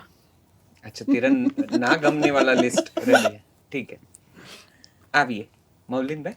ગમેલી કસુંબો, ન ગમેલી હાહાકાર. વનીલા આઈસ્ક્રીમ ગમી, બિલ્ડર બોયઝ પણ ગમી, ન ગમેલી ત્રિશા ઓન ધ રોક્સ. ગમેલી આ બધી જ, કસુંબો, અજબ રાતની ગજબ વાત, ધ ગ્રેટ ગુજરાતી મેટ્રીમોની, જે બધી રિસેન્ટલી જોઈએ. અને ના ગમેલીમાં જૈનિઝમ છે, એટલે ગયા વખતે થોડા તોફાનો થયા છે, સો આઈ થોટ કે લેટ ઇટ બી. ડિપ્લોમેટિક નહીં પણ સ્ટ્રેટ. પણ એક movie again I will definitely want to repeat what Nikita said, કે પ્રોસેસમાં ઇન્વોલ્વ થયા પછી મને એટલી ખબર પડે છે. નહીં, મેં last time I was very categorically I named a this film. Year also. Not really actually મેં બહુ ફિલ્મો જોઈ પણ નથી. મેં એટલી જ ફિલ્મો જોઈ છે જે જોવા જવાનું મન હોય, રાઈટ? સો હા, એટલે દેટ્સ ઇટ.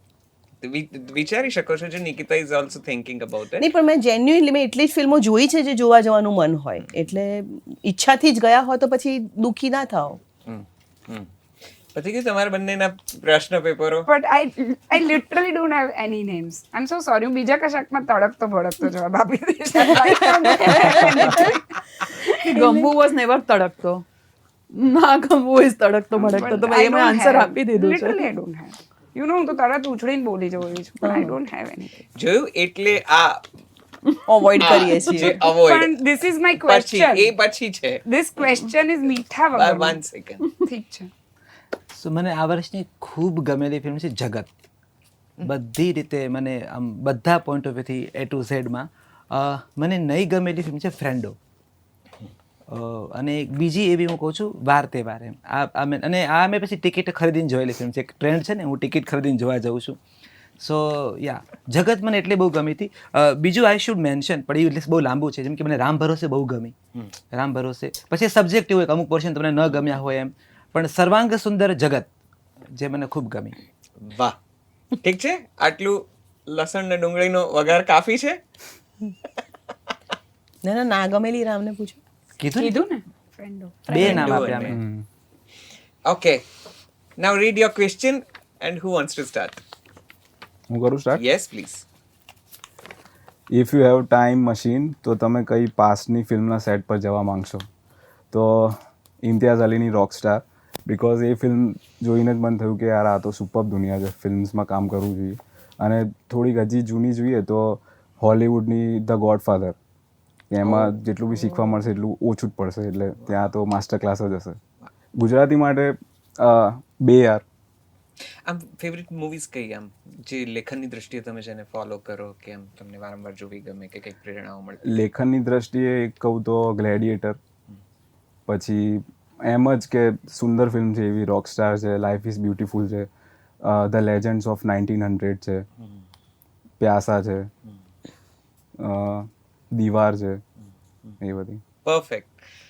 કોને, who wants to read next? That one film which you want to shoot again.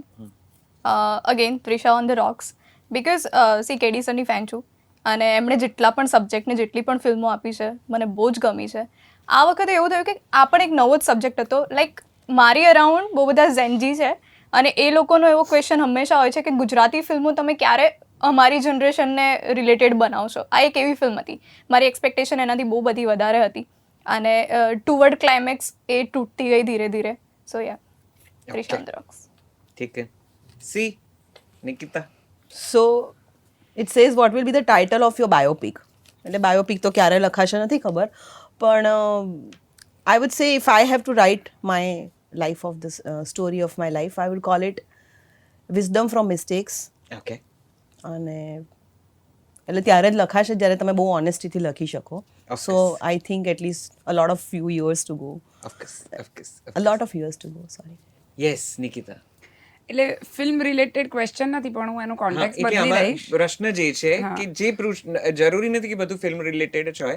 કેટલીક વસ્તુ આ ચીટમાં એવી છે જે તમને વ્યક્તિગત રીતે ક્યાંક અસર કરતું હોય, તો જરૂરી નથી કે બધું ફિલ્મ રિલેટેડ હોય. So what do you mostly think van you R alone? હા, તો બહુ આ જ તો બ્લેસ્ડ વાળી ફિલિંગ હું ફીલ કરતી હું ઓલવેઝ, કે રેડિયોથી શરૂઆત થઈ, ટેલિવિઝન પણ કર્યું, પોડકાસ્ટિંગ પણ કર્યું અને હવે ફિલ્મો તરફ ગઈ.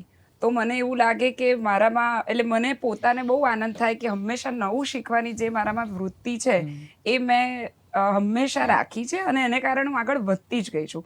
આ વર્ષ ખૂબ સરસ રહ્યું, એટલે દરેક દિવસે આ જ એક વિચાર કર્યો કે બેસ્ટ મને જે ગમતી એક્ટ્રેસ છે આરોહી, એની સાથે મેં કામ કર્યું, મલ્હાર સાથે કર્યું, સારામાં સારા ડિરેક્ટર અભિષેક જૈન સાથે કામ કરવાનો પણ ચાન્સ મળ્યો. તો હંમેશા એક બહુ જ ગ્રેટિટ્યુડ વાળી ફિલિંગ સાથે હું પોતાને, સો whenever you are not working, આટલી બધી ગ્રેટિટ્યુડ વાળી ફિલિંગ સાથે જ સતત હા, હું ખૂબ ખુશ જ રહેતી હોઉં મારા. પણ એવું બીજો કોઈ વિચાર નથી. આ સરસ વિચાર છે. મેં કામને લગતો કીધો. બાકી આમ હેપી સોલ એટલે હંમેશા પ્રેઝન્ટમાં જવું કે તારી સાથે વાત કરતી પણ હોઉં ઇન તો જનરલ ધારો કે હું સમજુ છું કે બહુ જ તો તારી સાથેની વધારેની વાત છે એટલે બાકી આમ બહુ ગદગદ થઈ આપણી જર્ની સફર બરાબર છે અપ્સ એન્ડ ડાઉન્સ પણ આમ નવરા પડો ત્યારે કઈ બીજા વિચાર ના આવે કે શાક બાકી છે રોટલી એ બધું તો છે ને back of the mind ladies કરતી જ હોય અત્યારે મને એ બી ખબર છે કે મારી છોકરીને ક્લાસમાં જવાનો ટાઈમ છે ને મારી બીજી મીટિંગ છે એ that is a complete different thing પણ એ તો હવે આઈ થિંક બધી ફિમેલ્સ આ મેનેજ કરતી જ હોય એટલે that is very overall feeling of gratitude is હા લાઈફ સાથેની એ વાત હોય આપણી સારું What do you want to listen? Today you told me that कि I was expecting कि तू अलग कपड़ा पहना. Now you're saying you are going to give me some different content. કેમેરો ચાલુ છે હો. Cut करजे. अभी मेरे घर करे थे वहाँ पर cut करजे. प्रोमो मिल जाता है ना मस्त मस्त चल okay Okay. Which actor will play a role in your biopic? Again, मेरे पे biopic बना रहे हो कौन बनेगा। कौन बना रहा है? बनी तो एक तो उसमें सबसे बड़ी प्रॉब्लम होगी कौन सी हीरोइन काम करेगी सामने हीरो नहीं होगा बहुत या बहुत सारे हीरो के ऑप्शंस जो होंगे भी तुम्हारी जिंदगी है है ना? उसकी अगर बायोपिक बने तो डन चल अगर मैं सिर्फ गुजराती की बात करूँ तो probably someone who knows my life more would be Jinal Belani but acting अगर उसमें भी और तो I think Arohi okay so it could be between both of them and अगर बॉलीवुड में बन जाए तो probably आलिया क्या बात ओके हाँ नीचू निशान माफ नहीं. What inspire you the most to make films make ને બદલે રાઇટ હા કે કરેક્ટ મ્યુઝિક મેં પહેલાં પણ અગાઉ જલસોના રાઇટર્સ રાઉન્ડ ટેબલમાં કહ્યું છે કે every film has a music મારી દરેક વાર્તા સાથે એક સંગીત જોડાયેલું છે અને એ સંગીત મને ઇન્સ્પાયર કરે છે આગળના સિક્વન્સીસ માટે તો કોન્સ્ટન્ટ એક ગીત સતત ચાલતું હોય છે તો મ્યુઝિક જવાબદાર છે મારા લખવાની પ્રવૃત્તિમાં okay round 2 of this things બહુ ક્વિકલી બધા એક એક વાક્યમાં જવાબ આપવાનો પણ અહીંયા તમારે આટલા પાંચમાંથી તમારા સિવાય પાંચમાંથી કોઈ પ્રશ્ન કોઈકને પૂછવો છે તો એ પ્રશ્ન શું છે પાંચ શેના? સિવાય સોરી એટલે તમારા સિવાય બાકીના પાંચને એટલે એકબીજાને ઇન્ટરનલી ક્વેશ્ચન પૂછી અચ્છા, શકાય okay, તમે તમે તો કોઈને કંઈ પૂછવું છે એક સવાલ એક જવાબ બહુ બધા હું સવાલો પૂછું એક Focus. રામને કે ટૂંકમાં અને ટૂંકમાં જવાબ હા ઓકે એટલે તમે વાત કરી કે એક મ્યુઝિક પીસ કે સોંગ એક સ્ટોરી માટે પર્ટિક્યુલર ચૂઝ કરીને એ સાંભળીને સ્ટોરી આખી બનાવો છો તો એ લિરિક્સ વાળું હોય છે કે થીમ વાળું હોય છે લિરિક્સ વાળું અને જ્યારે સ્ટોરી બની ગઈ તો સીન્સ જ્યારે લખવાના હોય તો એમાં બી પર્ટિક્યુલર અલગ અલગ મૂડ પ્રમાણેના મ્યુઝિક સાંભળો છો કે એક બની ગયું એ જ એક ફોલો કરો શોર્ટ જ એક્ઝામ્પલ આપું તમને રેઇનકોટ નામની ફિલ્મ છે ઋતુપર્ણ ઘોષની બરાબર. એનું પિયા તોરા કેસા અભિમાન એ સોંગ કોન્સ્ટન્ટ હું સાંભળતો હતો જ્યારે હું 21મું ટિફિન લખતો હતો ત્યારે ઓકે તો એ રીતે એક કોઈ સોંગ કે જે લખવાના બેસનો જે થાક લાગે ત્યારે તરત પાછું એ ગીત હું સાંભળવાનું ચાલુ કરું કોન્સ્ટન્ટ એ રીતે અમારું ઉર્વશી હતી મને એટલે યાદ આવે કારણ કે હિસ્ટ્રી ઓફ ગુજરાત લખતી હતી અમારો બહુ લોકપ્રિય ઉપક્રમ છે ધર્મેન્દ્રભાઈએ એને નેરેટ કર્યો છે ધર્મેન્દ્ર ગોહિલે તો એણે શરૂઆતના કેટલાક એપિસોડ્સ લખ્યા પછી એને ફીલ જ ના આવે કે આ શું લખે પછી એણે એ વખતે તાજેતરમાં આવેલી તે વખતે આવેલી RRR આવી હતી તેમાં કોરમ ભીમુડો છે તે હંમેશા હિસ્ટ્રી ઓફ ગુજરાત લખતી હોય ત્યારે કોરમ ભીમુડો લખી કાનમાં લાઉડર અવાજ કરી અને સાંભળે અને પછી જે યુદ્ધોનું એ નિરૂપણ કરે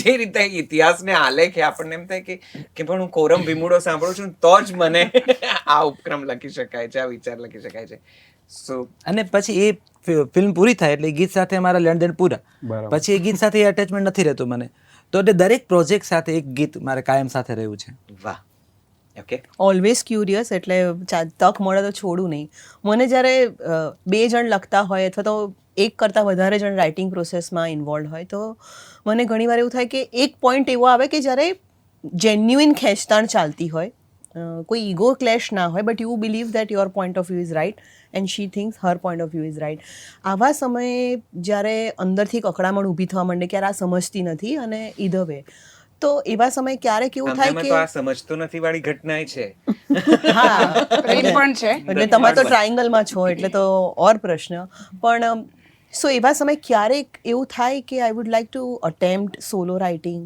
અને if you will ever have an opportunity તો will you want to do it કે ડ્યુઓ કે ટ્રીઓમાં વધારે મજા આવતી For me, I think I am so used to this format now of three of us together. Ke like first thing is more than writing, it is about brainstorming the ideas. Correct. So where initially we get to brainstorm the ideas.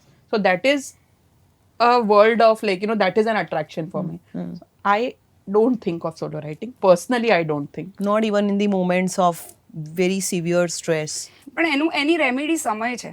આજે તમે અકળાયા, તમે કોઈ પોઈન્ટને ના સમજ્યા, તમે એક સાથે લખતા હો ને તો એક તમને ખબર પડે છે કે તમે ક્યાં જઈ રહ્યા છો.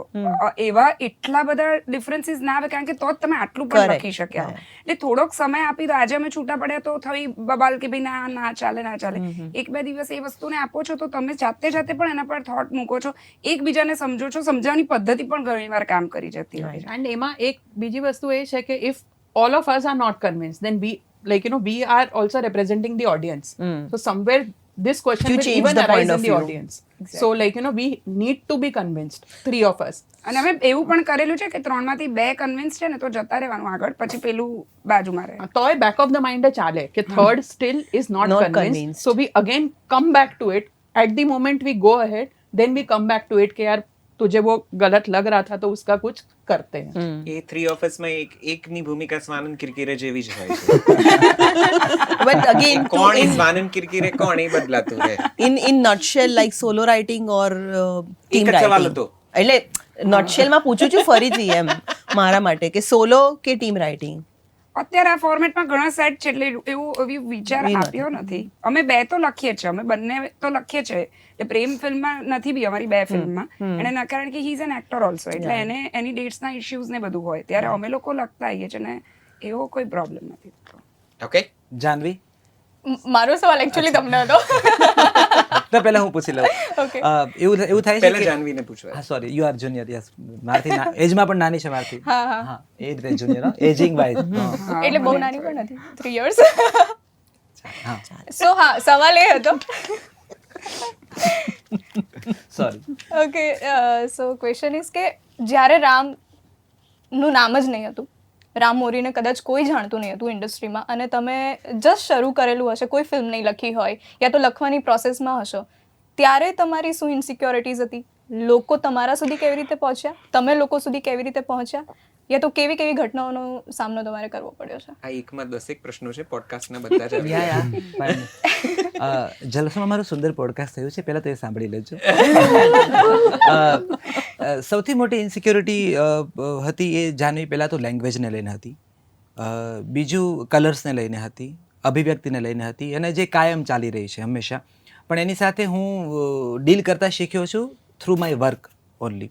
આઈ એમ વેરી બ્લેસ્ડ કે મને પોઈન્ટ પર એવા લોકો મળ્યા જેણે મારી કરિયરને +1 મોડ ઉપર મૂકી અને મને ધક્કો માર્યો છે આગળ. સો મારી જર્નીમાં એવા બહુ બધા લોકો છે કે જેણે મને મોટો કર્યો છે. પણ ઇન્સિક્યોરિટી પેલી કાયમ એ રહે છે કે વોટ ઇફ કે હું લેપટોપ ખોલીશ અને ક્યારે વાર્તા નહીં આવી તો, એ કાયમ રહે છે. અને મને લાગે છે કે એ તો કદાચ દરેક ક્રિએટિવ પર્સનની આ ઇન્સિક્યોરિટી રહી હશે.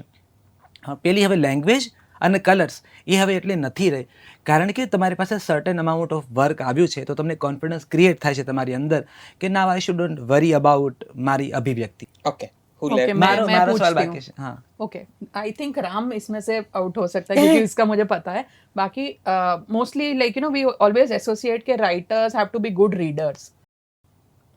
Do you guys get time to read actually, और डू यू गाइज रीड? હા Two એટલે હું one. તો Two one.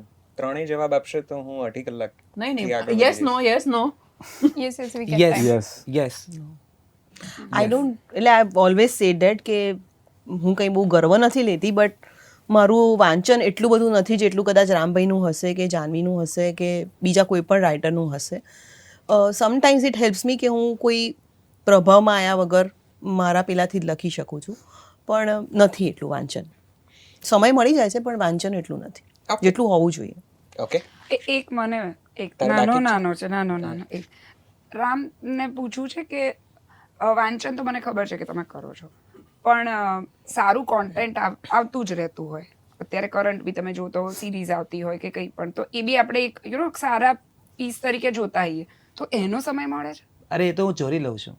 આ તો બિલકુલ એમિલી ઇન પેરિસ ન જોઉં ત્યાં સુધી ઊંઘ ના આવે, એટલે એ તો જોઈ જ લેવાનું પહેલાં તો. અને મારી પાસે એવા સુંદર મિત્રો છે જે ડિસ્કસ કરતા હોય કે આ નવું આવ્યું છે, સાંભળજે. પાછા એમાં જુદા જુદા અમુક મિત્રો જે પુસ્તકના ફ્રેન્ડ છે, આ પુસ્તક વાંચી લે છે, આ સિરીઝ જોઈ લે છે, આ ફિલ્મ જોઈ લે છે, આ આલ્બમ સાંભળી લે છે. એટલે હું એ રીતે બહુ લોભ્યો છું કે મેં અલગ અલગ હા, boxes એક્ઝેક્ટલી, કારણ કે રાખ્યા છે. એક આપણે જ્યારે કોઈ એક કરંટ પર જતા આવીએ છીએ પ્રોજેક્ટ પર, તો સાથે આ બધું બી હું તો બેન મારી અનુપમાના એપિસોડ નથી છોડતો. ખબર હોય કે અનુપમાને એના સાસુએ કાઢી મૂકી. સો આઈ મીન લાઈક હું ટેલિવિઝનને પણ એટલું સ્ટ્રિક્ટલી ફોલો કરું છું કે કયા શોઝ અત્યારે રેટિંગમાં છે, કયા શો રેટિંગ ડાઉન થયા છે, એ પણ દર ગુરુવારે હું આમ રાહ જોતો કે હમણાં રેટિંગ ચાર્ટ આવશે. તો એવો સમય મને મળી રહે છે, હું ચોરી લઉં છું. But Ram is very organise that way, એટલે ઈ નેવર મિસિસ ઓન એનીથિંગ. ચાલો, એને ટુ રામ, ડુ લિસ્ટ તમારો રેડી સવાલ. હોય. મારો સવાલ છે જાનવી, એવું તમને લાગે છે કે હું અમદાવાદ શિફ્ટ થઈ જાઉં, હું સરસ કામ કરી રહી છું, કદાચ અમદાવાદમાં શિફ્ટ થઈ જાઉં તો મારું કામ વધી જશે કે મને સરસ કામ મળશે, એવું ક્યારે મનમાં વિચાર આવે છે ખરો? ના, એટલે કામ તો મને મળી જ રહેશે, એ તો મને ખબર છે આફ્ટર ડુઈંગ ધીસ 2 ફિલ્મ્સ. અને એના માટે મને શિફ્ટ થવાની જરૂરત લાગતી નથી. મને મારા સિટી સાથે એટલો વધારે પડતો પ્રેમ છે કે હું છોડી શકું એમ નથી. હું ટ્રાવેલ કરી લઈશ મુંબઈ, અમદાવાદ, સુરત, પણ ના, હું શિફ્ટ તો નહીં થવું. અમારે આ વાત જરા ડિટેલમાં ચર્ચા થઈ થઈ ચૂકી છે, yes. before this. But thank you very much. I hope this has made sense to you and to you too. તો ખૂબ ખૂબ ખૂબ આભાર આપ સૌનો. Thank you. ખૂબ Thank ખૂબ you, અભિનંદન. thank પણ મને આમ તો હજી એવું છે કે કેટલું બધું પૂછ્યા કરું, કેવા સરસ, કારણ કે હું કહું છું મારો સૌથી વધારે લોભ રાઇટર્સ કોન્વર્સેશનમાં વધારે હોય છે, કારણ કે વર્ષે એકવાર થાય છે. વારંવાર લેખકોને બોલાવાય કે એમની સાથે પ્રમોશનના ભાગરૂપે પણ. એટલે હું તો ત્યાં સુધી કહું છું કે માત્ર ક્રેડિટ્સમાં કે ટીઝર્સમાં કે પ્રોમોઝમાં જ તમારું નામ આવે ત્યાંથી અટકી ન જશો. તમારે તો પ્રમોશનમાં પણ જઈને વાર્તાઓ વિશે વાત કરવી જોઈએ. માત્ર એક્ટર્સ આવે કે લીડ કે સેકન્ડ લીડ આવે એટલું જરૂરી નથી. તો આનો પણ એક પ્રોમો કટ જેવું કરીને આમ બધે જ હા, થોડું હું મારામાંથી આવી જશે.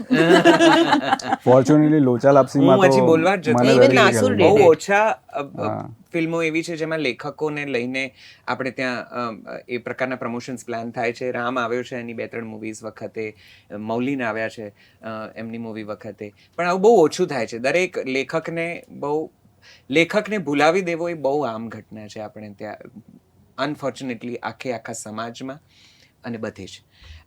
તમારી સાથે વાતો કરીએ ત્યારે લેખક ની આ ભૂમિકા એટલી બધી ઉજળી થતી, અજવાળતી લાગે છે, થોડી વધારે આશાઓ જન્માવે છે, ઉમ્મીદ જન્માવે છે. ખૂબ ખૂબ ખૂબ અભિનંદન. તમારી કલમમાંથી નીતરે છે બધી કથા, કહાણીઓ, કિરદારો. તમે જે જુઓ છો એ અમે પછી જોઈ શકીએ છીએ, અને અમને બિલકુલ વાંધો નથી તમારું એઠું ખાવામાં. તો ખૂબ ખૂબ ખૂબ અભિનંદન. બહુ જ આનંદના ઉમળકા અને ઓડકાર બંને આવે છે તમારા આટલા સરસ ક્રિએશન્સને જોઈને. મેં ફરીથી જે પ્રમાણે પહેલાં કીધું તે ફરીથી રિપીટ કરું છું કે એટલું બધું સુંદર વૈવિધ્યપૂર્ણ તમે લોકો લખી રહ્યા છો. તમારાથી આખી ફિલ્મ ઇન્ડસ્ટ્રીને અનેક આશાઓ છે. તમે લોકોને ખૂબ શુભકામનાઓ. તમે સુંદર કામ કરો એવી Thank you very much. Thank you so much. Thank you. Thank you. Thank you for joining us. Thank you. આ પોડકાસ્ટ કદાચ લાંબો થયો હશે. અમે પ્રયત્નપૂર્વક એને ઓછો એડિટ કરીએ છીએ, કારણ કે આની જે બેઝિક જેને કહેવાય કે એની એસેન્સ છે એ જળવાઈ રહે. અને તમે છે કંઈ સુધી આવ્યા છો તો હવે એક કામ કરો, જલસો પોડકાસ્ટને લાઈક કરો, શેર કરો, સબસ્ક્રાઇબ કરો, પેલું નોટિફિકેશનનો બેલ દબાવો ને એવું બધું જ જે કરવું પડે એ કરો, લોકો સુધી પહોંચાડો. તમારો એક નાનકડો અંગૂઠો પણ અમારી કરોડરજ્જુને બહુ મોટો ટેકો આપે છે. મૂળ વિચાર તો ગુજરાતી ભાષાને ઓડિયો સ્વરૂપે તમારા સુધી પહોંચાડવાનો છે, અને એ ઉપક્રમ માટે અમે આ કરીએ છીએ. અને એ ઉપક્રમનું નામ છે Jalso, the first Gujarati music and podcast app. Play store, app store ઉપર અવેલેબલ છે, જેમાં ભાષાનું અદ્ભુત કામ થયેલું તમને કદાચ જોવા, જાણવા, સાંભળવા મળે. તો એ પણ ડાઉનલોડ કરી લેજો. બાકી નેક્સ્ટ પોડકાસ્ટમાં જલ્દીથી મળીએ છીએ, અને સરસ મજાની વાતો આ પ્લેટફોર્મ પર ચાલુ રહેશે, જારી રહેશે. Thank you. નમસ્તે. આવજો.